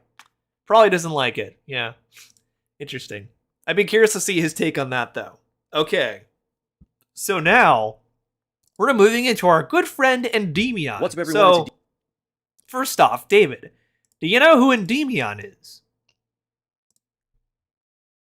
David? Did David cut out or something? Can you enlighten me again? Oh, okay, there we go. I wasn't sure where you went. Yeah, Endymion. So Endymion is one of the biggest gamergators, you know, like one of the people that were like going after Sweet Baby Inc., trying to claim they were ruining the gaming industry, even though, again, they're a sensitivity reading group. They don't actually touch the games or those scripts at all. He was one of the biggest ones going after that. And he also did a video complaining about April O'Neil from TMNT Mutant Mayhem. And he was trying to claim that she was a woke DEI hire as well, despite the fact, you know, she's literally an animated character. So, yeah, this will be interesting. And he does make some other claims as well about other people here, other characters, like some from G.I. Joe. So, you can see my screen, right? I can, yes. Perfect. Okay. This will be very interesting, I think.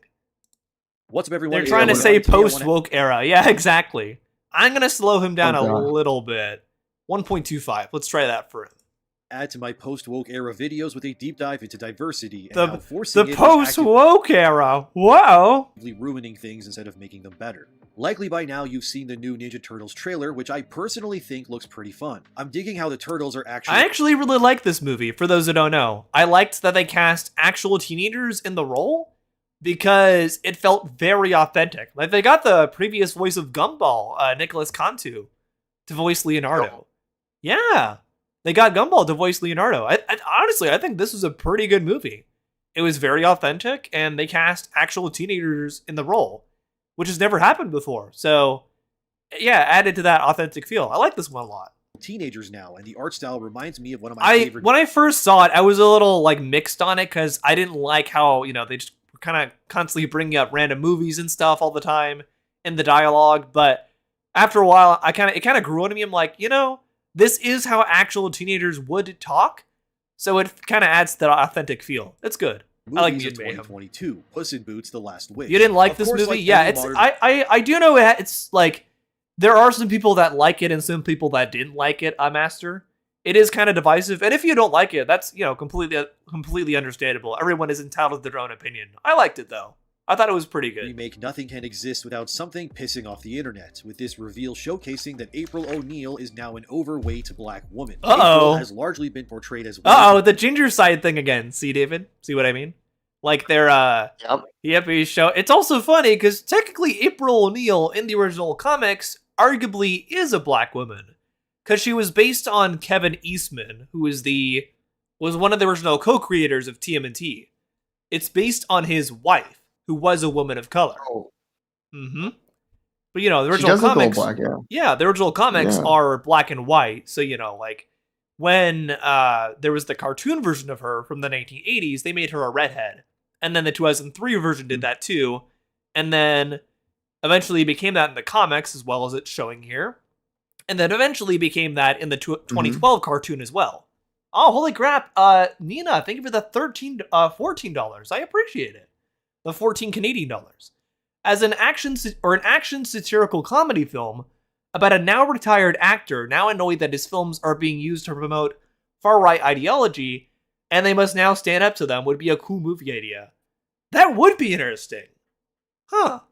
I wonder who should make that. What filmmaker do you think should make that, Nina, or anybody else? I'd be curious to hear that. That's a good topic there. My hair is even dyed hot pink, almost red.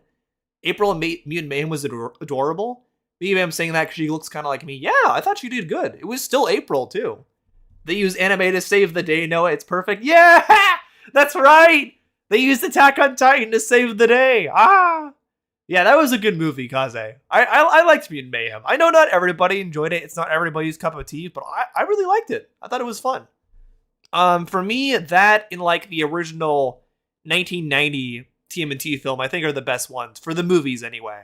Because TMNT has had a pretty rough track record in film, I will say, despite being a pretty like mega franchise.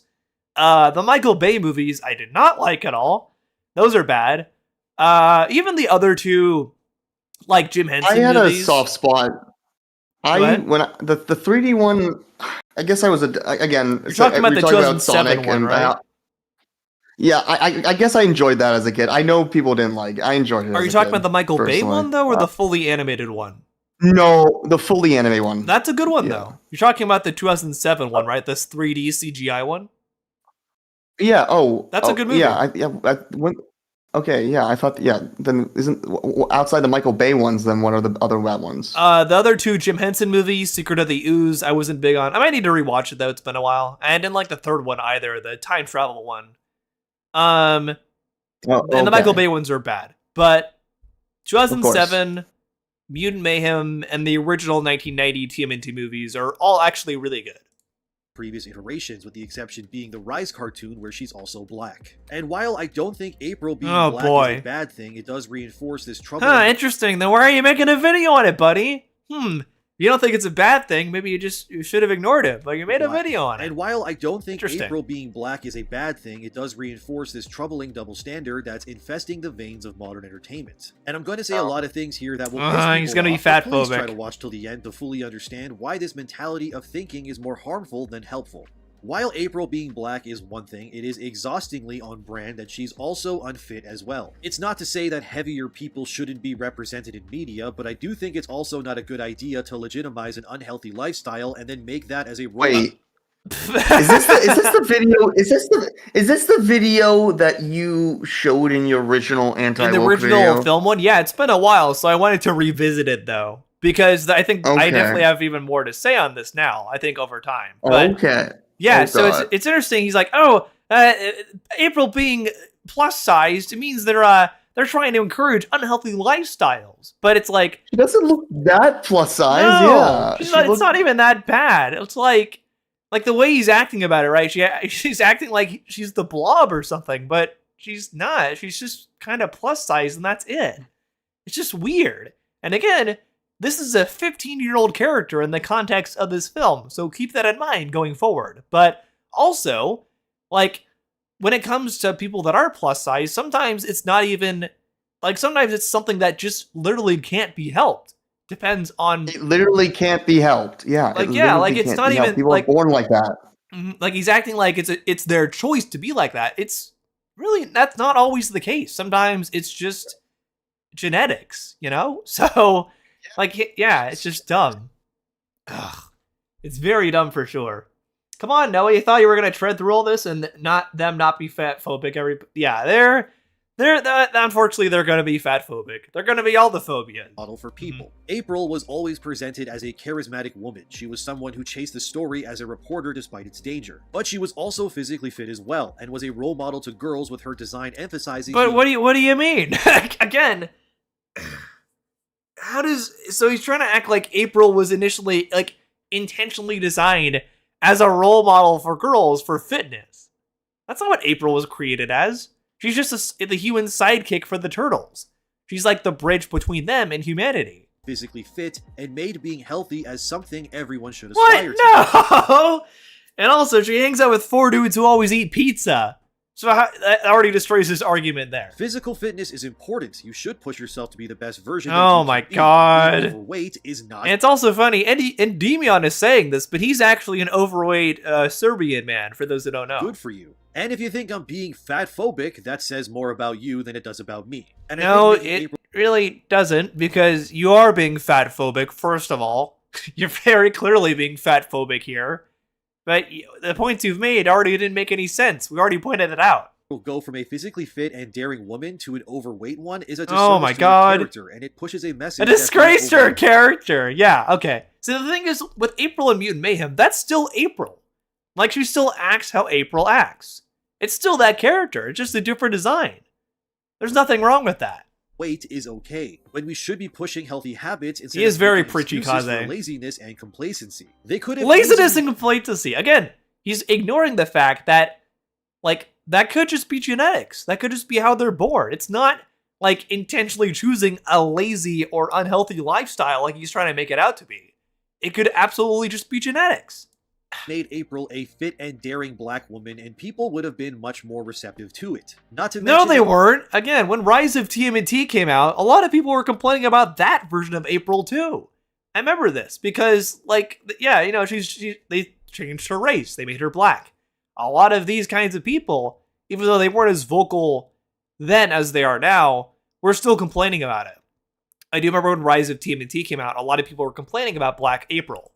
April at times helps the turtles fight. Yeah, that was very disingenuous from him. That's really disingenuous, because that totally did happen. Danger when it comes to chasing her news stories. This new version looks like she'd be out of breath opening a fridge, and it feels she's like not even that overweight. Ugh. What do you think of this, David? This is absolutely cringe. No. She's like chubby, yes, but not. There's much more. There are chubbier black women out there, 100%. Yeah, like he's acting like, he's acting like she weighs like 700 pounds or something, and she's just like slightly plus size. That's it. This is terrible. And again, this is also a character that is 15 years old. It's weird as fuck. Deliberate character assassination by the creator. Character assassination? I understand why these things are happening, and it's because creators want their female characters to be seen as unremarkable and attainable. But as someone What? Again, she's a 15-year-old. Why are you wanting her to be sexualized? There's something to be like an obtainable sexual object. That is a 15-year-old Too anime brained. Yeah. He's too anime brained. He is. He's too anime brained. He is. Holy shit. Is this the guy? Oh no. Worshipping the concept of being overweight is not a good thing for either your But health nobody's or saying, like, what?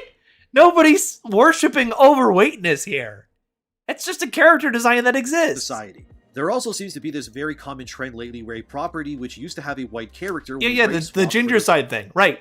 We talked about that earlier when Star Wars Girl brought that up, right? Josie and the Pussycats, right here is this one he's showing. Already showed Barbara Gordon before, Kid Flash, all that. Remake. Characters like April, of course, are one example, and then you have Velma from Scooby-Doo recently being changed because Mindy Kaling always has to self-insert herself. A really good... Now, Velma is bad, but not for the reasons he's saying there. Example of this is the movie Snake Eyes. Okay, this is interesting. Here. This is the G.I. Joe example. Self-insert herself. A really good tone-deaf example of this is the movie Snake Eyes. By making him Asian instead of white, the writers end up missing the whole point of Snake Eyes as a character. That is so disingenuous, because most people, if you ask them, won't even be able to tell you that Snake Eyes is white unless you're like, a massive, like, unless you grew up watching G.I. Joe religiously or something as a kid, which I did. I watched a lot of reruns of it and like read the comics more so because that's more when they dive into that is in supplementary material like the comic books. Like, that's the only reason you would know that Snake Eyes is a white dude. Why does it matter?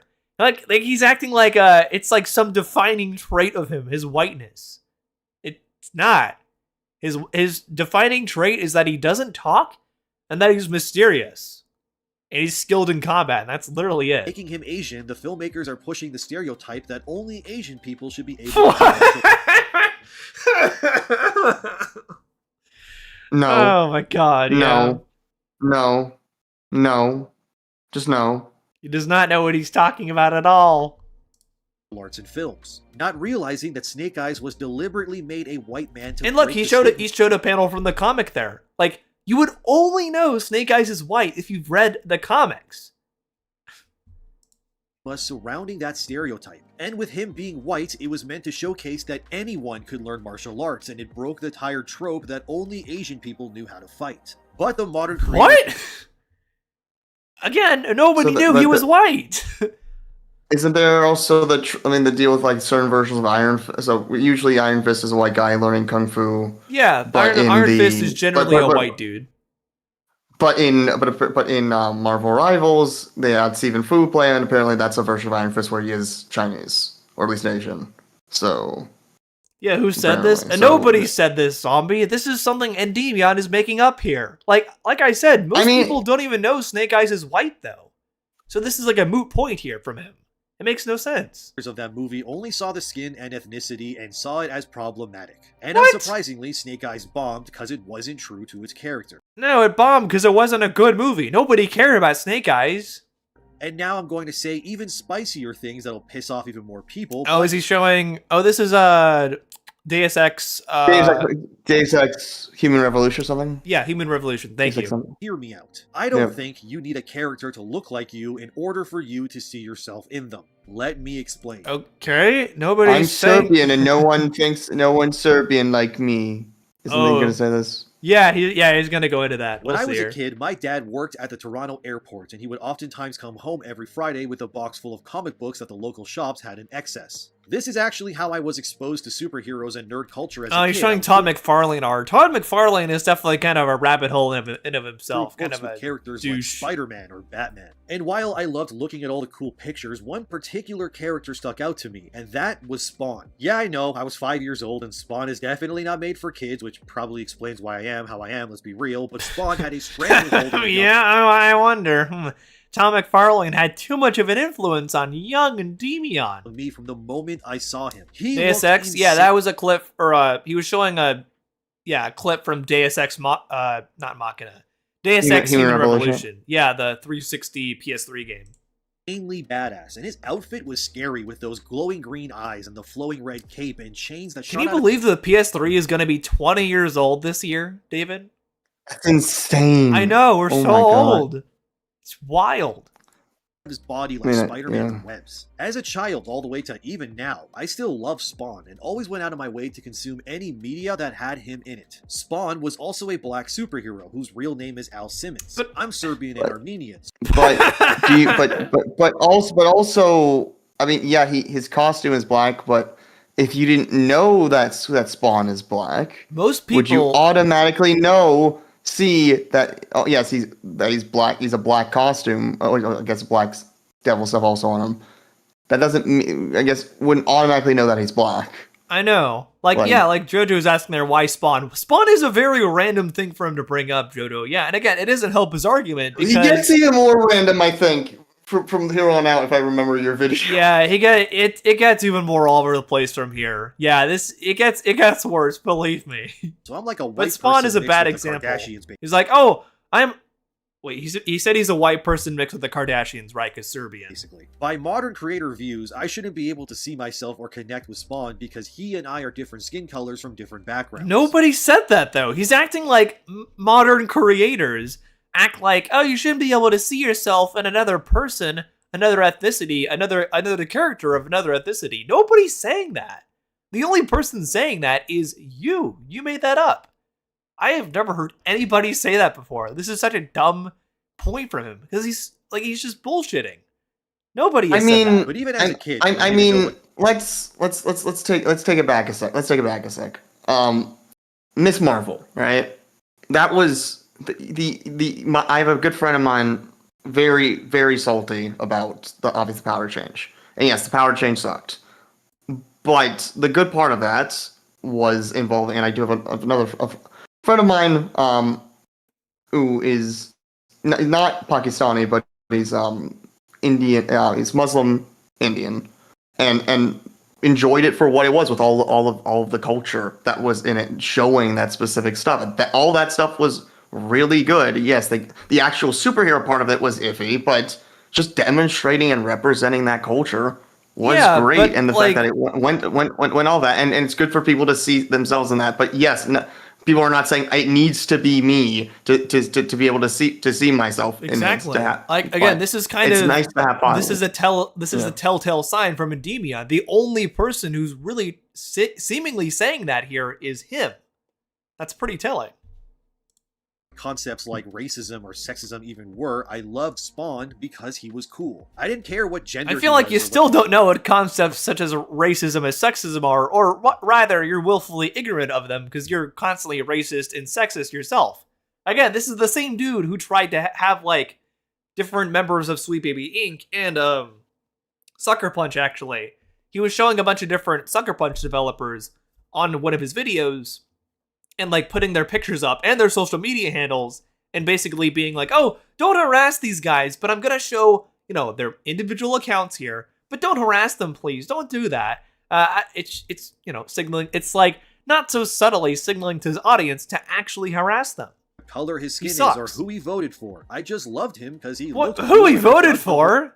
Okay. Evil anti-hero angle. See, it's so random. I don't believe that in order for people to enjoy things that they need to see themselves in media. I mean, so he's cool, and New April's not cool. So therefore, she sucks. If New April maybe he's saying that was big booby lady, booby lady black, then maybe it'd be cool. But the last two Black Aprils were just nerds, so that's not cool. Maybe he's saying that. Well, no, he's saying like with the April thing, right? He's just mad that it's not a woman he can goon to anymore. Which again, it's pretty disturbing because this is a very young teenage girl.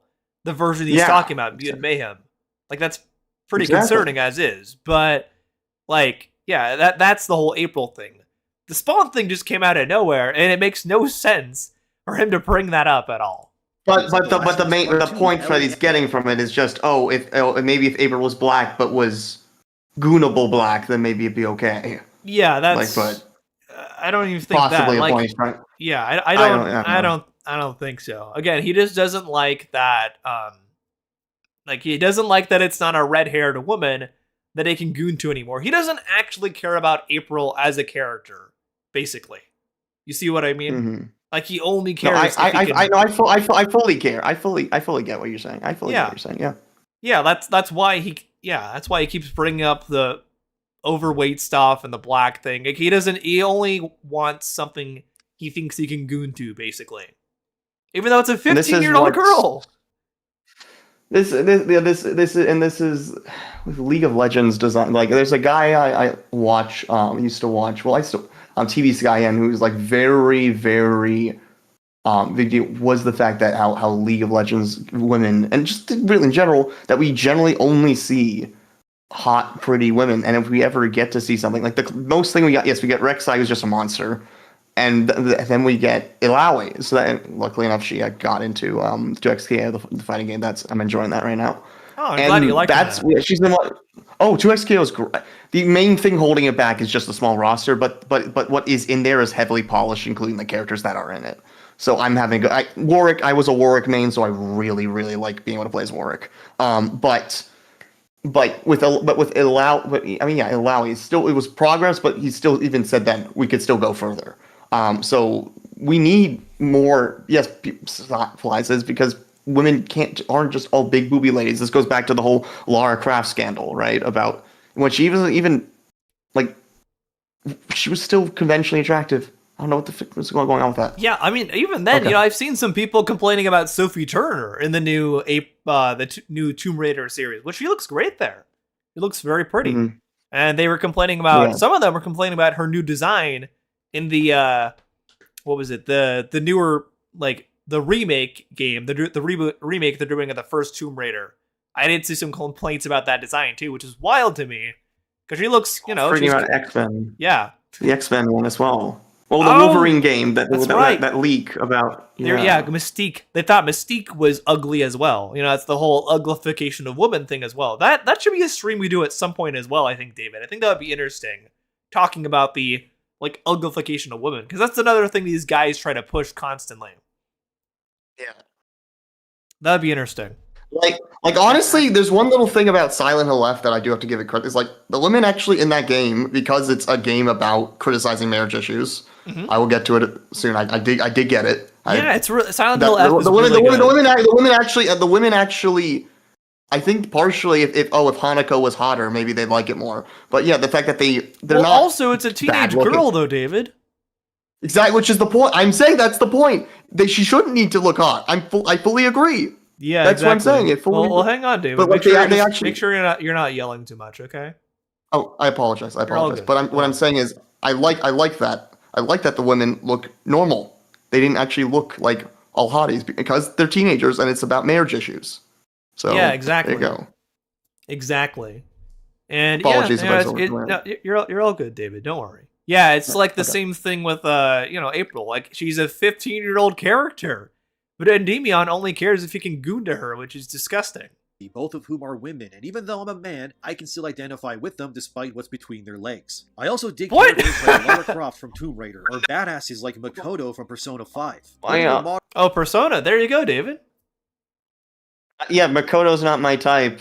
So, but okay. So, because she's a Tom. Well, like honestly, if anything, this is more telling, right? He's putting up this idea that nobody is saying except for him, which is telling that. Oh, I shouldn't be able to identify with these characters because they're female or they're a different ethnicity. Which, the only one saying that is him. So that's incredibly telling that he's the one propping this up. You see what I mean? Like, he's kind of just showing his own bigotry right there. Mm-hmm. God, we're only 4 minutes. Oh, yes, I know. Perfect, and they are not diverse enough. So by their because anime girls cannot be fat. Exactly. Yet I love he's too anime like brain, Storm, like you who I said. think has one of the coolest Storm. What? Nobody's exactly. What? She's a I said she's a goonable black woman. That's in April, and this new April is not a goonable. Exactly. Shouldn't you be? She's a freaking teenager.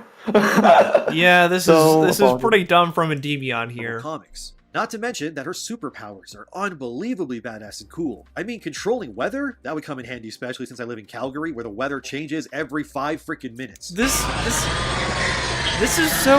is one of the most ADHD videos I've ever seen. He cannot stick to one point. I also believe that changing a character's ethnicity First with ADHD, I agree. Trying to modernize it. We can all agree that if you're going to make a Black Panther movie or comic, then the Black Panther should probably be a black person because it's set in Wakanda. Yet at the same time, I've seen tons of tone-deaf takes online where fans, and I use that term very loosely, believe that whenever Marvel brings Magneto into the MCU, that he should be black in order to modernize him. And now who was saying that?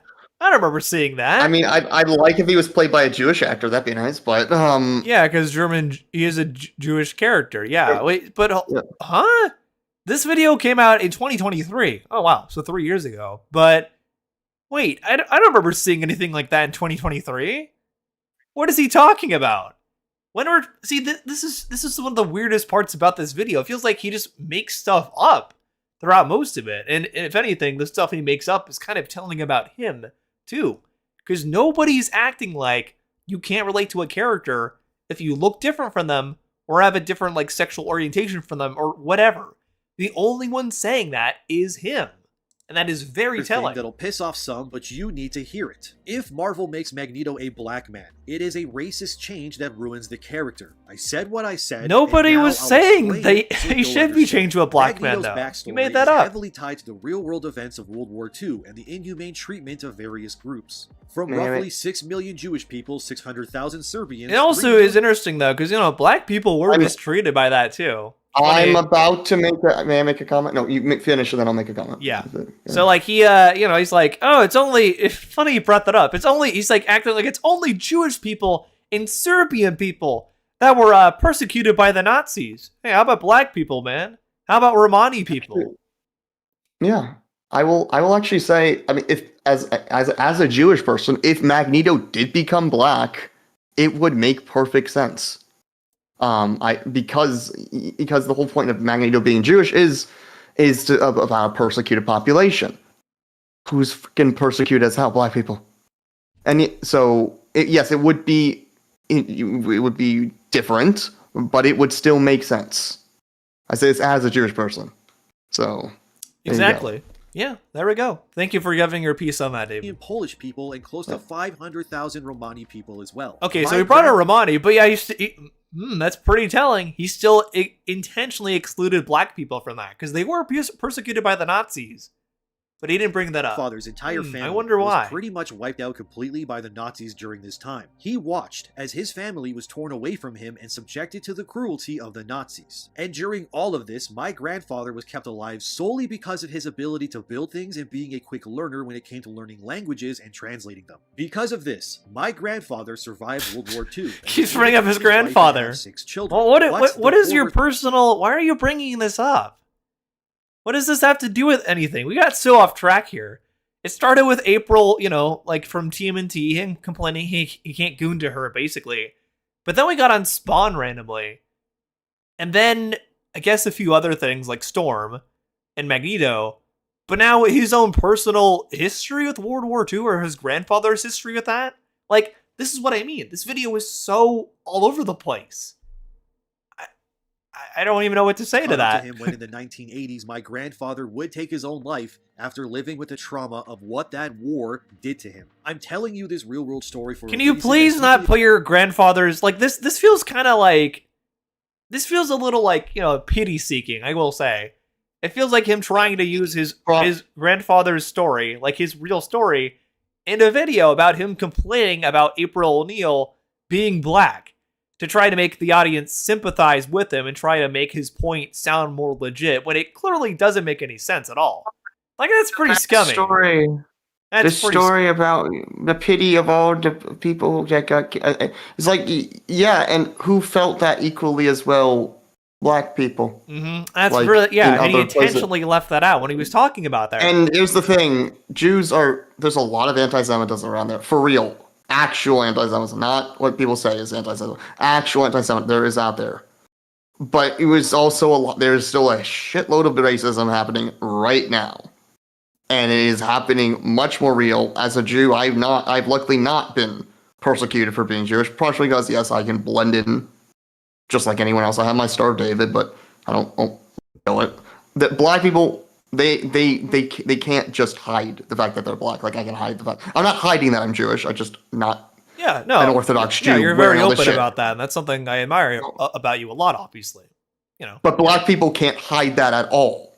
Mm-hmm, they are black, and that's and they can get persecuted for that. And that and this is why us Jews need to have solidarity for the persecution of other people that are happening right now, especially something very important happening right now. Mm-hmm. So. That is what. So our experience is very clear with the experience of slavery, and during slavery there was a lot of death.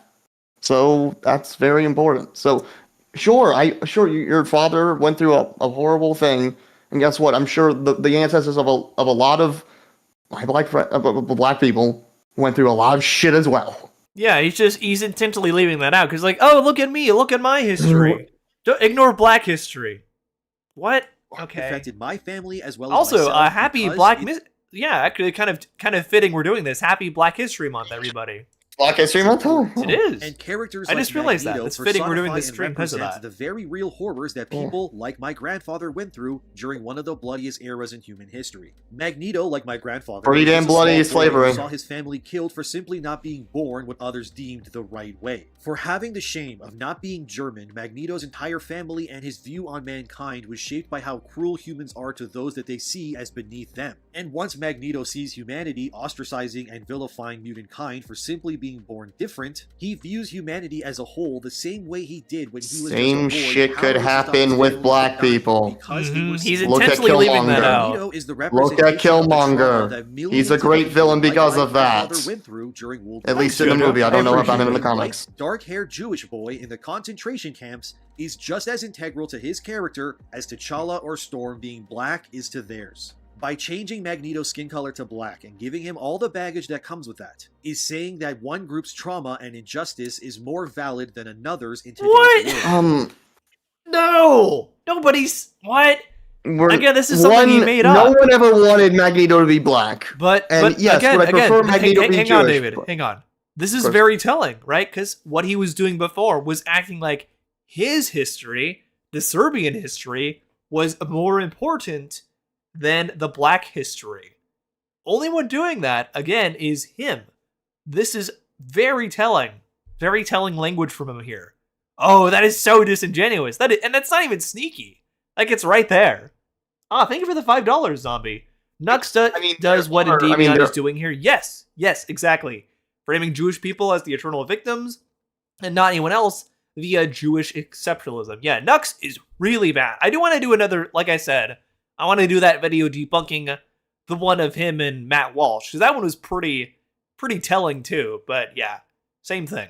I mean, there are black people that will actively put their suffering. I mean, not just in the it's still happening now, but like the Candace Owens, Kanye types that are black Israelites. It's like, oh, Jews are just evil, and they did the stage stream and all of that. Like that's where it goes way beyond, too far. That goes just into being anti-Semitic, though, right? Someone like Kanye or Candace Owens, they just do that.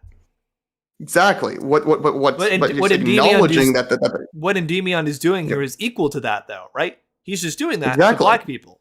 Exactly. 100%. Yeah. I'm just giving nuance. Panther are allowed to stay black because it's integral, then so should Magneto's origins be rightfully respected as well. And the reason why I'm spending so long when it comes to my rant on Magneto is that this racial swapping of characters oftentimes forgets that people of all ethnicities suffer as well. To say that every main character Nobody's saying that except for you. Or a trans person now is equally as tone deaf as even thinking about making someone like Magneto into anything but a white Jewish man. Everyone deserves representation. But he's never been played by a Jewish guy. Yeah, he's been played by a British actor most prominently. Two British actors, actually. Ideas or beliefs is why so many of these I mean, projects there are fail. British Jews, It's but also why I personally believe that when comics, for example, have characters inherit the mantle of other characters, that it's not only lazy, but low-key, it's kind of racist too. A good example of this is... Oh my god. Yeah, he's doing the same thing Star Wars Girl and the other people were, like, trying, like, oh, you're the racist ones, right? You're the racist ones for, doing the actual cultural misappropriation here. The only one doing that is you. Captain America, who many will think Hey, welcome back, Sir W. Oh, nice. I'm glad you got a nice return on your taxes, Wilson buddy. is Captain America, which many see as an Ew, upgrade Nux. for Yeah, his Nux character, sucks. but I personally don't. And it's not because Captain America should be Uh-oh. right, but Yeah, look, it's very telling. It's all about black people. He doesn't like black Captain America. He doesn't like Sam Wilson. This is not subtle at all, Endymion. that Sam was already his own hero with his own Oh name my and God. identity when he was the Falcon. And by making him Captain America, it's Marvel's way of saying that they This see is more the worst value in possible Captain America as an way to idea try to, like, over that of the project Falcon. this. And that this mantle overshadows the importance and legacy of a classic black superhero. Because now that Sam is Cap, he's no longer called Falcon. His identity has been integrated to fit the mold you of see another the wings? character, and even though Do you Endymion literally see the takes wings? Falcon's He's place, still the Falcon. point still stands Exactly. that Sam That's still a part of him because the wings are still there. It's not like they forgot that also. is Falcon already. He doesn't need the mantle of Captain America in Yeah, order to be Sam Wilson's a considered solid legit or character, worthy of the Kaze. I like him. spotlight. But that's not how these studios and Yes, creators- exactly. Like, he doesn't actually care about everyone getting representation, Kaze. Like he showed right there, he keeps singling out black people and trying to, like, shove that to the side. If he actually cared about everyone getting representation, he wouldn't be doing that. But because he keeps doing that in this video, it's very telling. And again, like, some of the examples he brings up are just like nonsensical, like the Snake Eyes thing. Probably, apart from the April thing, probably the dumbest thing he said here was that. They only see legitimacy in established, tried and true concepts that they can use to push their politics. It's why The Oh Witcher no, as a yeah, TV okay, yeah, there we go. show hasn't worked because the creators are more interested in pushing politics than telling the story as it is. And all like art is political. I hate when I say all art is political, I've noticed some people will try to take me out of context and be like, oh, you're trying to claim it's all about partisan politics. But no, all art is political in the sense that it comes from the mind of the artist and their point of view on the world around them. So by that definition, all art is political, yes. Doesn't necessarily and even mean when it's tied not political. Hang on, David. Yeah. And yeah, exactly. Like, it doesn't even mean when it's like, yeah, like David said, they're tied directly to partisan politics. It's still, like, by definition, political, you know, because it comes from the mind of the artist, Magneto being their point of view on the world. showrunners of Netflix's Witcher aimed to make the cast more diverse, even though The Witcher's world is based predominantly on Eastern Slavic culture. But because Slavic people are white, these modern creators don't respect it and feel the need to push their messages in politics. Wait, what? But that was a white dude you showed there, huh?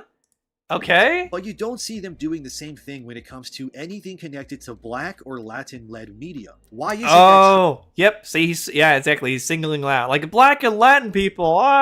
Shoving that to the side, dismissing that. Chris Marigold, a red-headed, green-eyed, very clearly European woman, must now be a Black woman. Why can't The Witcher as a show respect its Slavic roots? Why is that considered problematic? Slavic people in general have largely been portrayed in an unfavorable light for It's also funny because red hair would not be coming from Slavic roots there in Demion. That would be Irish roots.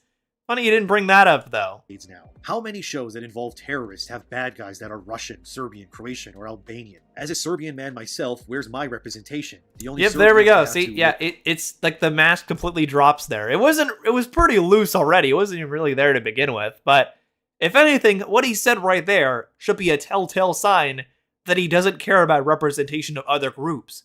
He's acting like only, his roots, his Serbian roots, are the things that matter. He doesn't care about the Black, representation.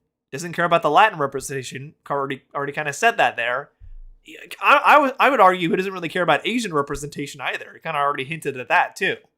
He only cares when it's about his ethnicity. He does not care about equal representation.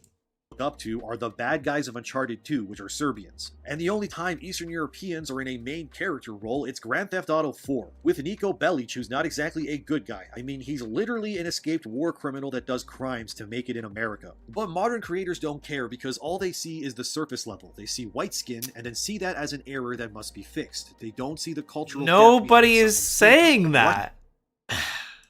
Russians and Irish people are both white-skinned, but their history and culture couldn't be any more different. But in the eyes of modern creators, it's just diversity, diversity, diversity. Again, and the three people he showed there were Black people.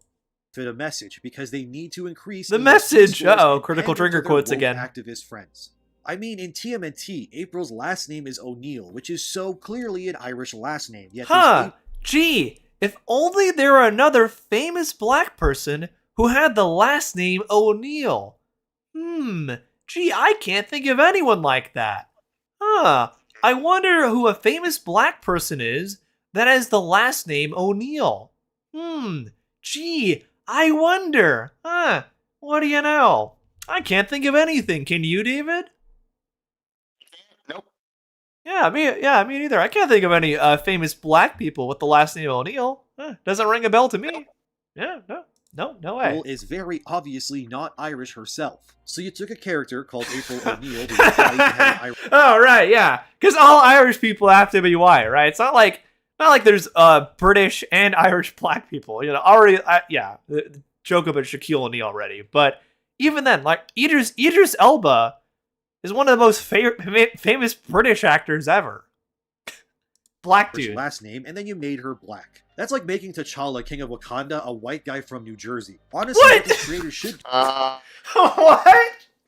What are these analogies? I'm a white guy from New Jersey. Oh Okay. But it's also weird that they keep bringing that up, you know? Like, a lot of the things that they seem to default to is like, oh, what if Black Panther was a white dude?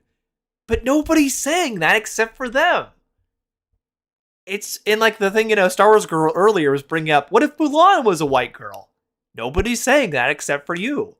It makes no sense. Do is make new characters. Have April or Velma be I know, right? It's work, crazy. But it doesn't mean you can't add to the mythos. Yeah, like he does, like exactly what Kaze's saying there. Like, he doesn't understand that black people can be Irish or British.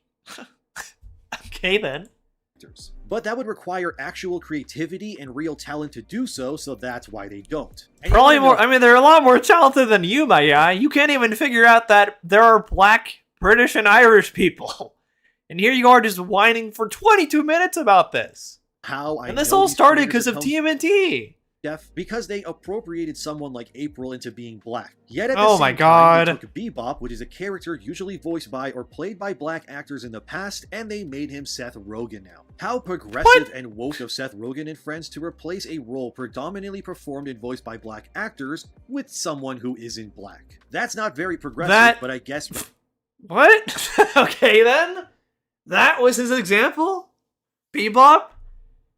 Alright, whatever. He's a rhino. Black actors only begins TMNT is still good. Yeah, exactly. I agree. You've probably also seen the pictures that show how modern entertainment bizarrely replaces red-haired characters with black ones. Yeah, it's you already brought this up before, but it's the whole ginger side thing. Stop bringing this up. It makes no sense. It may be a coincidence, but when it's this frequent, it's being done deliberately. So are white people with red hair just a group of people that are largely tossed aside when it comes to representation? I unironically fully expect Marvel to make Jean Grey into a black or brown woman because she's white and redheaded. And for some reason, that just can't exist, which is so bizarre. Yet to circle back to my previous point, I do firmly believe that you can this relate is to pretty characters dumb, that don't Daniel. look like you. A great example of this would be how the Latin and black communities have embraced media. Bebop like should have been Naruto named and, Hog more Wild. importantly, Dragon Well, that would Ball have been a Z. good I don't name for think that I've ever character, met a yeah. Latin or black person who There's wasn't a a fan of reason Dragon Ball Z. why. That's not a jab. Go ahead, David.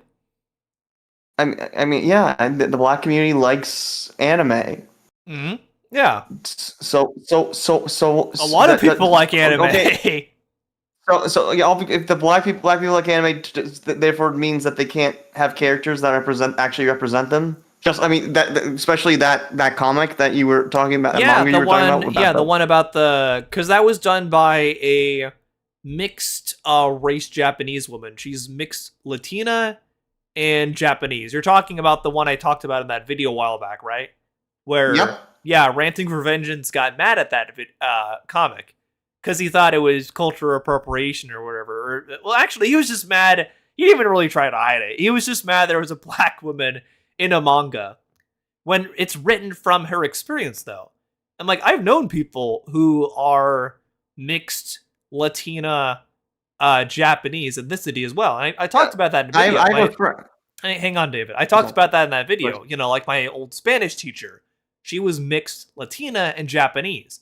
And she talked about her experiences to our class about how when she went to Japan, you know, she looks mostly Japanese, but she was born and she was born in Japan, but she was raised in Mexico.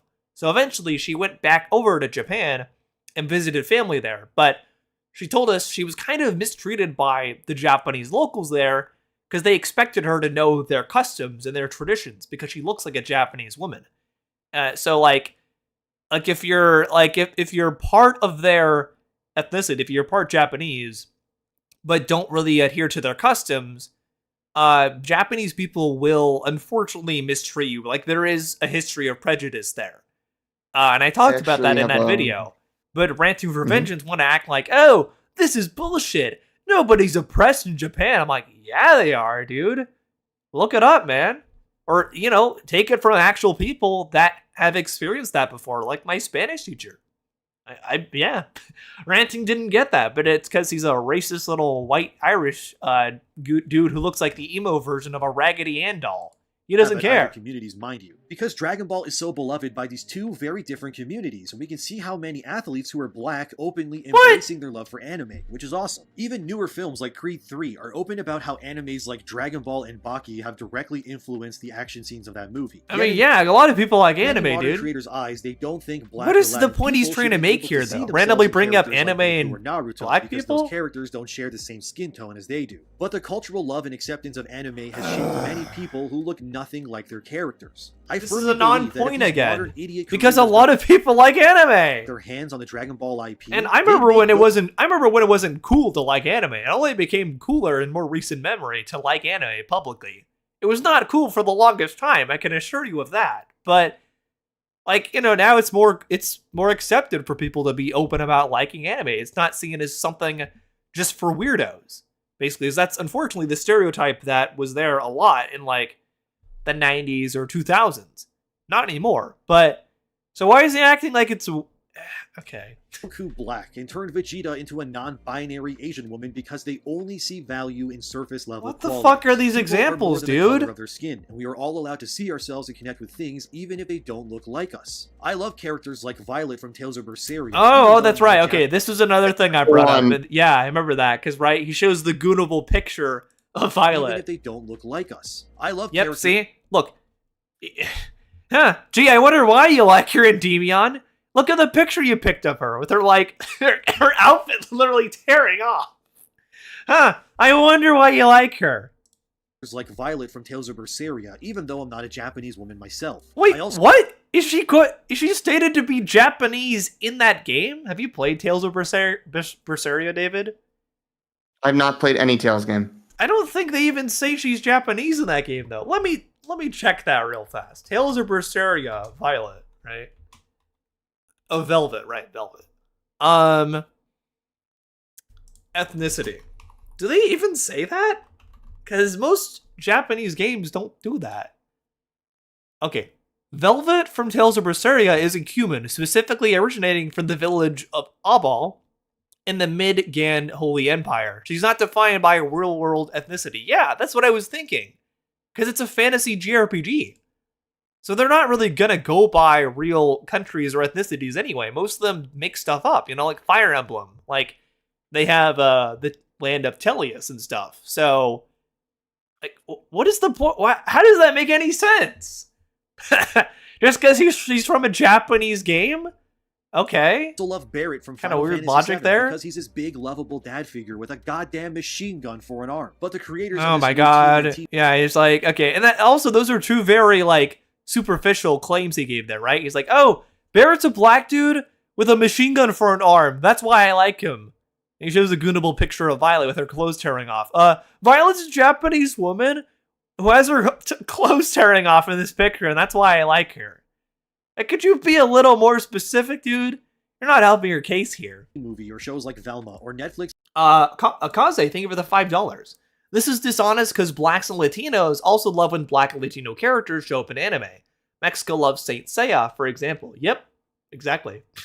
He's, this whole video, though, has been really dishonest and disingenuous from Endymion. And he's doing probably the worst job of hiding it, I think, out of everyone we covered. It's like him and that Star Wars girl are like the most on the nose about it. are low-key But I will racist. say, he is easier to listen to than that Star Wars girl. Because that woman Way is so easier to annoying. listen to. Way easier to listen to. Oh my For real. I would much rather watch another Endymion video, as wild as that might sound, than another Star Wars girl video. That girl is so annoying. because they only Oh see my skin God. color. They don't see value in characters beyond diversity checks and representation. And it's clear that these creators don't even care when it comes to Japanese media, with Netflix's Death Note making Light Yagami, who's an Asian psychopath that's incredibly charismatic, into a sniveling white e-boy who screams a lot. They even took L, who's also Asian, and made him black, because I guess making Death Note into What? an all Okay. Asian cast that takes place in Japan is just not diverse enough. It's ridiculous. Yeah, again, he keeps singling out the black stuff. Oh, now, is he showing Finn now? What's he gonna say about Finn? And when they do add in diverse characters like Finn in Star Wars, they only did it so websites would write positive articles about it. While Well, also hang on a minute. I think, I would say the issue with the Star Wars sequels, for instance, I think is not the fact there are different, you know, a lot of these guys complain about the actors of color in those movies. They complain about Kelly Marie Tran, I think, got the worst of it because Rose was such a poorly written character. But that's not the actor's fault. That is not Kelly Marie Tran's fault. That is Disney's fault for not really writing that character well at all. That is their fault. But a lot of those guys, you know, were constantly going after Kelly, calling her like a fat Asian bitch over and over. And they did the same. I know Finn, like his actor, John Boyega, has opened up about a lot of the comments he got as well. But again, it's not his fault. His character was wasted. It was Disney's fault and the way they wrote it. That is not his fault. From posters are minimizing him when it came to promoting that film. Like, he's British, so he wasn't even right about that. Being that people don't want new characters or that new creations can't compete with older concepts, but this is untrue. Japan has been creating new IPs pretty much every other week with new mangas that cover various genres. Mangas? It's manga! You can't even get the plural of manga right. At insane paces. My Hero Academia alone has made more new iconic superheroes in the past 5 years than Marvel or DC has in the last 20, and that's not hyperbole. Why is it that when Japan adds to their legacy media like Dragon Ball, they actually add new characters without ruining the old ones? And yet when Western creators like at Marvel try, they come up with god-awful designs like Safe Space and Snowflake. Just listen to their creator explain why he made them. Oh god, Safe Space and Snowflake. Yeah, that was, I will agree, that was cringe. That was, but I think... Yeah, that was bad for sure. This is a Marvel thing, right? And that's why they scrapped it, because they realized that wasn't the right way to go about that. There are better ways of like, you know, there are better ways of putting that out there than that. Taken to its sort of logical conclusion. As a youth, he was exposed to his grandfather's experimental internet gas. Screen time? Interesting. Has patched him permanently into the World Wide Web. Snowflake and Safe Space are the twins, and their names are very similar to screen time. It's this idea that these are terms that get thrown around on the internet that they don't see as derogatory, to take those words and kind of wear them as badges of honor. Yeah, I think they had good intentions with those characters, but they could have done it in a better way. That's the big thing. But of course, you know, Endymion doesn't actually care about the good intentions behind those characters. He thinks that's he just dislikes that there were good intentions there. And it's no surprise that everyone clowned on Marvel for this because of how awful it is. Really? Representation fails when it puts identity above humanity. Exactly, Sir W. What the hell is internet gas? I think the core. But of course, that's not something Endymion cares about. He only cares that there's black people in his media. Like, he's just brought it up so many times in this video. This is terrible. Forced diversity in media is not a lack of characters, but a lack of real, honest creativity. Yeah, I've heard One Piece live action is actually a good adaptation, Kaze. I haven't seen the original One Piece, though. I'm waiting for the Wit Studio remake so I can actually catch up. Because, like, I'm sure I would love One Piece if I could sit down and watch it. But there is so much to that show. Like, it's so much. I'm not watching it, exactly. Yeah, exactly, it's too much. I'll wait till the Wit Studio remake comes out, because I've heard that'll be a better way to catch up. The people in charge of these projects. It's much easier to I'd like it, to an established franchise with a built-in fan base than to create a new concept from scratch. I mean, Velma was originally its own unique property. Or Warner Bros. Thought it sucked and didn't want to spend money on it until they used the Scooby-Doo license like a skin suit to fit their show, and that's how Velma came to be. My point is that forced diversity feels extremely dishonest and is alarmingly racist when looked at from a critical point of view. What these creators are saying by race-swapping characters is that they only see legitimacy in predominantly white characters, and instead of actually making new ones. And it's all showing all the black people, of course. It's easier to take something people already know and then change it for easy media coverage, but it's also why these projects largely fail at alarming rates too. Because people are tired of seeing what they once loved being forced to fit an ideology or message that doesn't represent what that media meant in the first place. Regardless of what these creators think or do, I will always connect with Spawn, even if I'm not an African-American man. I will always love Storm, and characters like Psylocke, or hell, even non-human characters like Beerus, even though I'm not what they are. It's not important if the character looks like you, but only if what you're seeing has more depth beyond— Oh no, he's showing Stellar Blade, of course. The goon, yeah, the Gooner game. Man, see, Gooner game. This is so telling, though, because, like, again, nobody said like that you can't relate to a character if you don't look like them. The only person who said that was him. Of their skin or what's between their legs. Forced diversity is harming our entertainment far more than it's helping it. It's causing companies to lose millions. Fans are walking Velma away from was fandoms badly that they written, used to exactly. love, It's and not the fact it had Indian representation in it, Jodo. It's because it's a bad show. It's just poorly written. making the entire medium as a whole far less exciting because of it. Black characters can and should exist, but they should not come at the expense and erasure of white characters or anyone else for that matter. Oh, see? Again, there we go. The great replacement theory. And this video came out in 2023. So this is one of the first big perpetrators of the great replacement theory in general. Falcon, because that's his own original identity. He doesn't need the shield to legitimize himself as a character. April doesn't need to be black in order to be seen as important in today's modern media. But why is it a problem she's black? Interesting. On never needs to be a white guy because he's more than his ethnicity or gender. If And all you nobody see is saying when you look that. at characters is their race or Okay. gender, it might be a good idea to step back and really analyze what you've been conditioned to see when it comes to what makes a character worth investing into. And if you see a white I also character love that he and only think had 3 patrons in this better video. simply if their skin was different, then you are perpetuating a harmful practice that will never move the entertainment medium. Nobody's perpetuating anything harmful except for you, Endymion. Wow, that was pretty bad. Okay, dang. That was pretty rough. Holy shit. Well, what do you think, David? You want to give some thoughts on that? My thoughts are I'm gonna admit, yes. Is a character being my type of woman a good reason for me to at least want to latch on to that character? Yes. Yes, I love Firefly, partially because I found her adorable. Phoebe in Wuthering Waves, actually, because she was cute, made me see a different side of the Catholic Church from looking at the past of Saint Francis and what he did and talked about nature. Nonetheless, are there also characters that are women that are not of my type and I still like a lot? Yes. It doesn't. You can like a character and not really have to be attracted to them. Mm-hmm. So yes. Will I generally try to pull players that I'm attracted for? Yes. Do I also look at? I'm about to stream Lantern Right in Genshin. Zabai is not my type of woman. I'm not into those mommy types. My friend Laura Welsh voices her, and so that already made me want to like her. But also looking at these other parts of her, I really like her, even if she's not my type of woman. She is very much still conventionally attractive, so someone's gonna like her.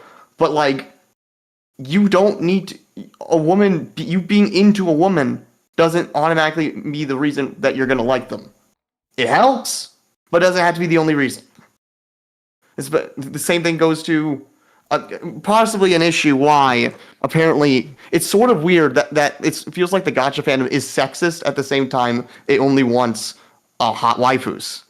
That for a lot of these gacha games, they are primarily making women. I mean, there's Honkai Impact 3rd, which only has female characters. Path to Nowhere, which a friend of mine is in, it's like 100 to 1 female characters. There's still some. Punching Rate, mostly female characters, because it's sort of weird. These guys are sexist, but they want a character to goon to. So it's very, very weird. Like, we've technically won the war of now we have women in video games and women in media, but they have to be hot, which is the problem. Yep, that's exactly what I'll defend Bayonetta. Go ahead. No, you continue. Oh, I mean, yeah, I'll defend Bayonetta and say like that's fine, but and that's campy, but not everyone has to be Bayonetta. Now, what were you gonna say? Oh yeah, I was just gonna say no. I agree. A lot of these guys just want something to goon to, and I think this video was pretty telling on that. That was pretty on the nose there, if anything, because he kept bringing up, like, oh, I can't goon to April, 15-year-old April O'Neil, because she's black and not a redhead anymore, and she's plus size. Ugh. It's all that stuff, right? And he's like, oh, I can't I want to goon to Velvet from Tales of Berseria. It's very, very telling, for sure. Didn't HI3 have at least one male MC option? What's HI3? I don't think I've heard of that. That's Honkai Impact 3rd. Honkai Impact 3rd, I think, in part 2, I think, was going to have a male MC option, but there's still, in Honkai Impact 3rd, there are no playable male characters. There is a brief, apparently, story part. I've not played through it myself, but so show me where you briefly get to control a character that's male, but he's just walking, and it's a very tense scene, just seeing this guy in pain. But you can only play as female characters on Honkai Impact 3rd. The other Hoyo games, there are male characters, but still, it's like 5-1. They're going to be releasing primarily female characters in these gacha games. Oh, very. But of course, they have to be hot. Okay, yeah. And League of Legends is why the most non-traditional woman type is Illaoi, but we get in freaking 100 line in one of the dioramas we have a massively buff woman wrestler, and then Moko Mojiro in 100 line, which game two of my friends are in, is a more chubby looking wrestler, but she is buff and she's chubby looking. So like you seeing just a character like Moko Mojiro be a badass and be chubby but also muscly is very rare and shows how cool Kodaka is for bringing characters like that. Exactly. And of course the other one is just yeah. Hey, welcome in, just some average hobbit. Hello. Now you didn't miss anything. It was me and David talking about the Great Replacement theory, which is basically the theory that a lot of anti-woke people have about, like, you know, every character that's white getting replaced by a different ethnicity, which is bogus, and we just proved that today very easily. It was stuff like the Odyssey, TMNT. What was the other one? They brought it up. Yeah, they kept trying to bring up Mulan randomly, even though that's not a thing. Tried to shield themselves behind Mulan. Yeah. Mm-hmm. Yeah, it was pretty bad. Yeah. Is it possible we kind of? I think my fuse has been. I think so too. I think I've had enough of bullshit like this for today. Are you gonna go stream? What was it again? Genshin and then Wuthering Waves later. Okay. When are you starting that? I'm starting with Genshin's New Year's event, the Lantern Rite, and I'm so excited because a friend of mine that I met online on Discord, and I've actually now got to meet in person when I went to California, who didn't have many roles down her belt. She was much more professional down the VA route than I was, but Laura Wells, she was the English voice of Zabai, and she will constantly honor the other three language voice actors, is the voice of the new 5-star character Zabai, who is a horse god person, basically. And I'm happy to see her in this, and she has an awesome voice for this character, and I'm so excited to see her. And then later, Wuthering Waves, maybe, and I'm happy just to see a character have a Hebrew name, MF. So I'm just happy about that. And I streamed first off that last night, and that was fun. Awesome. So, I was just looking at your channel. I saw you put the short up there about Star Wars Theory. Thank you for doing that. It was so funny. Yeah, it was great. Yeah. Well, thank you, everyone. This was a pretty soul-draining stream, but I hope you both enjoyed us die inside watching this shit. Yeah. We both did die inside, but I think most importantly, I hope anyway, we educated some people, because, that's what we try to do here. Absolutely.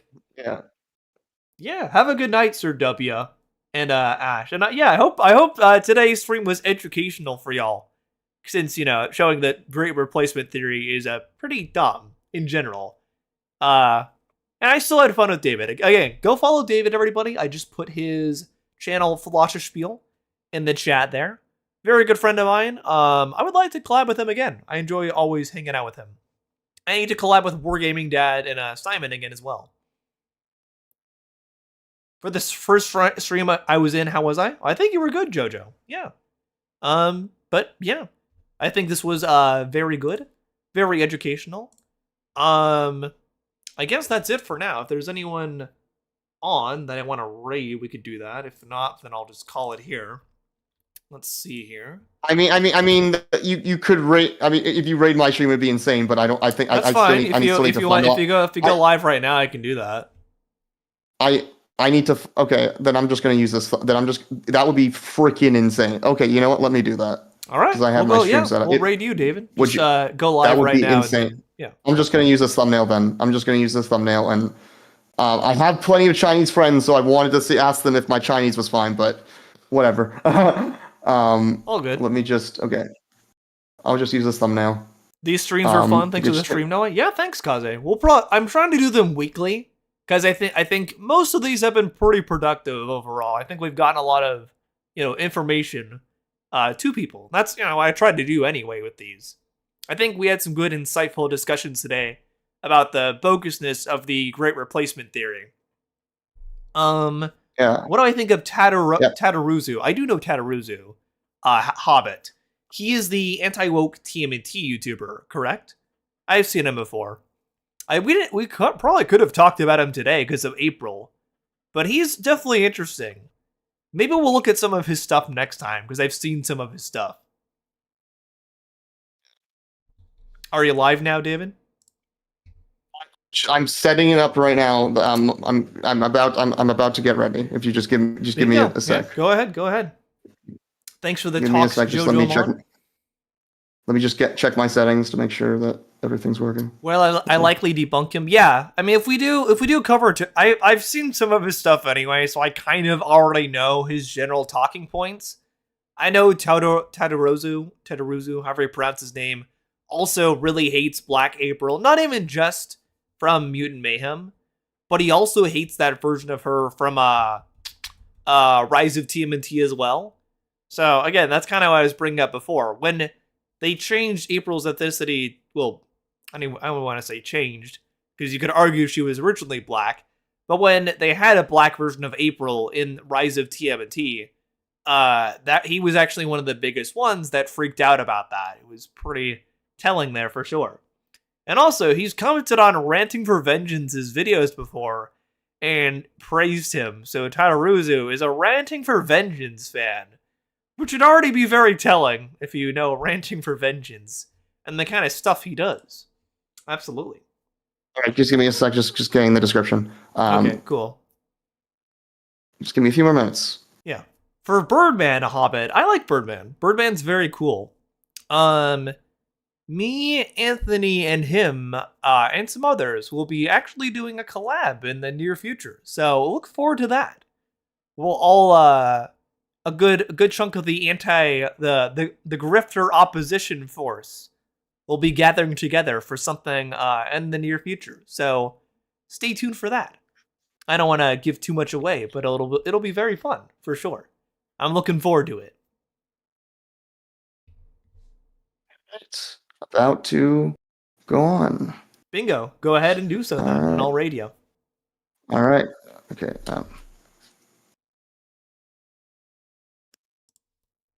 So let me. Right. Magneto wasn't originally Jewish, by the way. Stanley and Jack Kirby wanted to make him Charles Xavier's brother. Oh, that's right. Yeah. Then they changed the story there. That's true. Fearsome.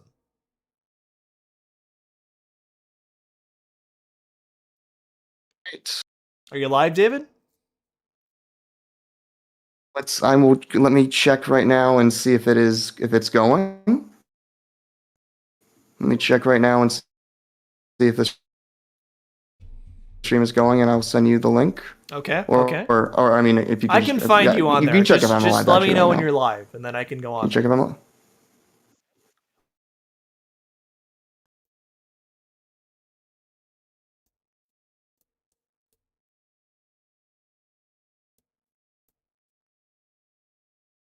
Yeah, we're waiting for David to go live, Daniel, so I can raid him after.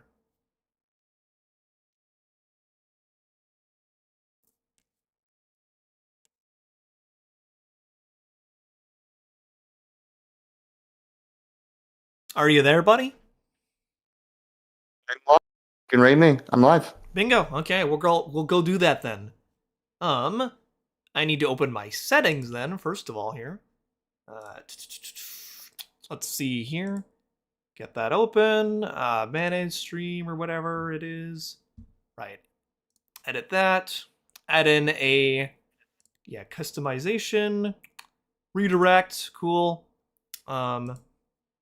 Philosospiel. Right. There we go.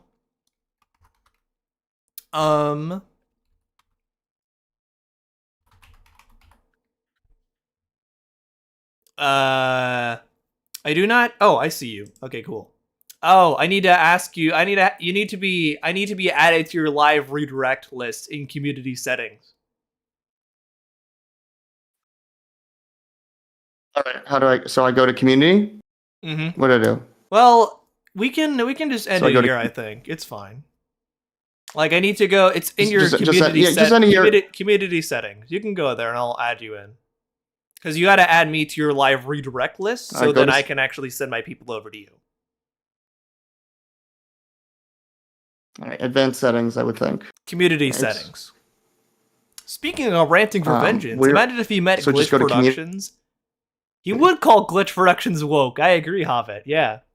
Ranting for vengeance is very funny. So under community settings, if you don't get it this time, David, I can just do it next time. But just let me know if you see that option. Okay, visit community. Community settings. I see visit community. Okay. Visit community. You need to add me to your live redirect list. I see community settings right here. I see it. Bingo. So add me, my channel, to your live redirect list so that I can actually raid you. All right. Yeah. It's just giving it a sec to load. Okay, community. Perfect. So I want to ask if you've checked out the new Masters of the Universe movie trailer. Thoughts? It looks pretty good, honestly, JoJo. The only issue I have with it is that Jared Leto is in it. I am so tired of Jared Leto still getting roles in movies. Especially, he recently got exposed to being in the Epstein files. Still getting roles, though. Which, yeah, David? Where is it? Permissions? Is it permissions, creator demographics? It's permissioned. Yeah, you should be able to add my channel there. All right, cool. Just type in the name Autolino and then I can radio. Cool. I apologize, everyone, for the slowness. I just for the slowness. Okay. And if not, I can just post the link to the stream. Yeah, if not, that works too. Just let me know.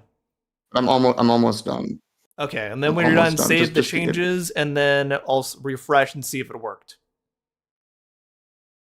What I miss about Jared Leto? So Jared Leto, unfortunately, is playing Skeletor in the new Masters of the Universe movie, PS2 vibes. But also, he was discovered to be in the Epstein files, unsurprisingly. User management. Add managing standard approved users. Is that it? Yes, there you go.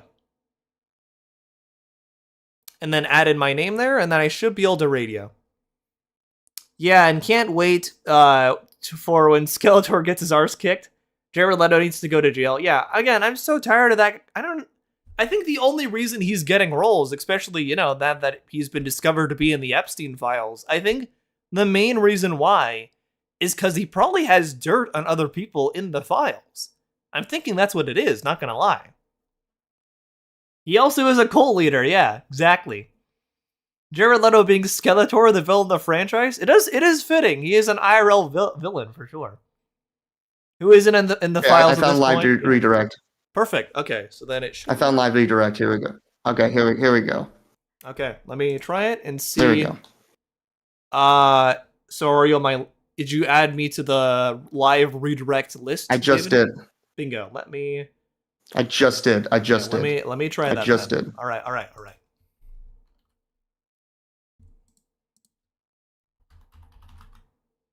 Bingo. I think. Let me see. Philosospiel. Still not there.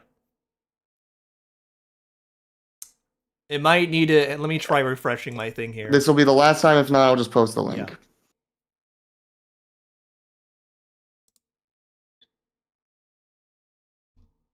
Moderation, user management. There we go. I got you. Cool. It's in. All right, cool. So we're gonna go say hi to David, everybody.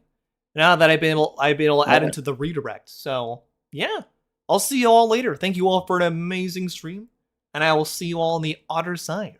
The next video I'm working on actually is another autism video. Assuming everything goes correctly, that should be up Monday. But that'll be about how or why people like autistic coded characters more than written representation. Because oftentimes in media, written representation's pretty bad. So that'll be interesting. I think that'll be another very educational topic. So yeah, that'll be fun. I'll see y'all later. Enjoy the rest of your day.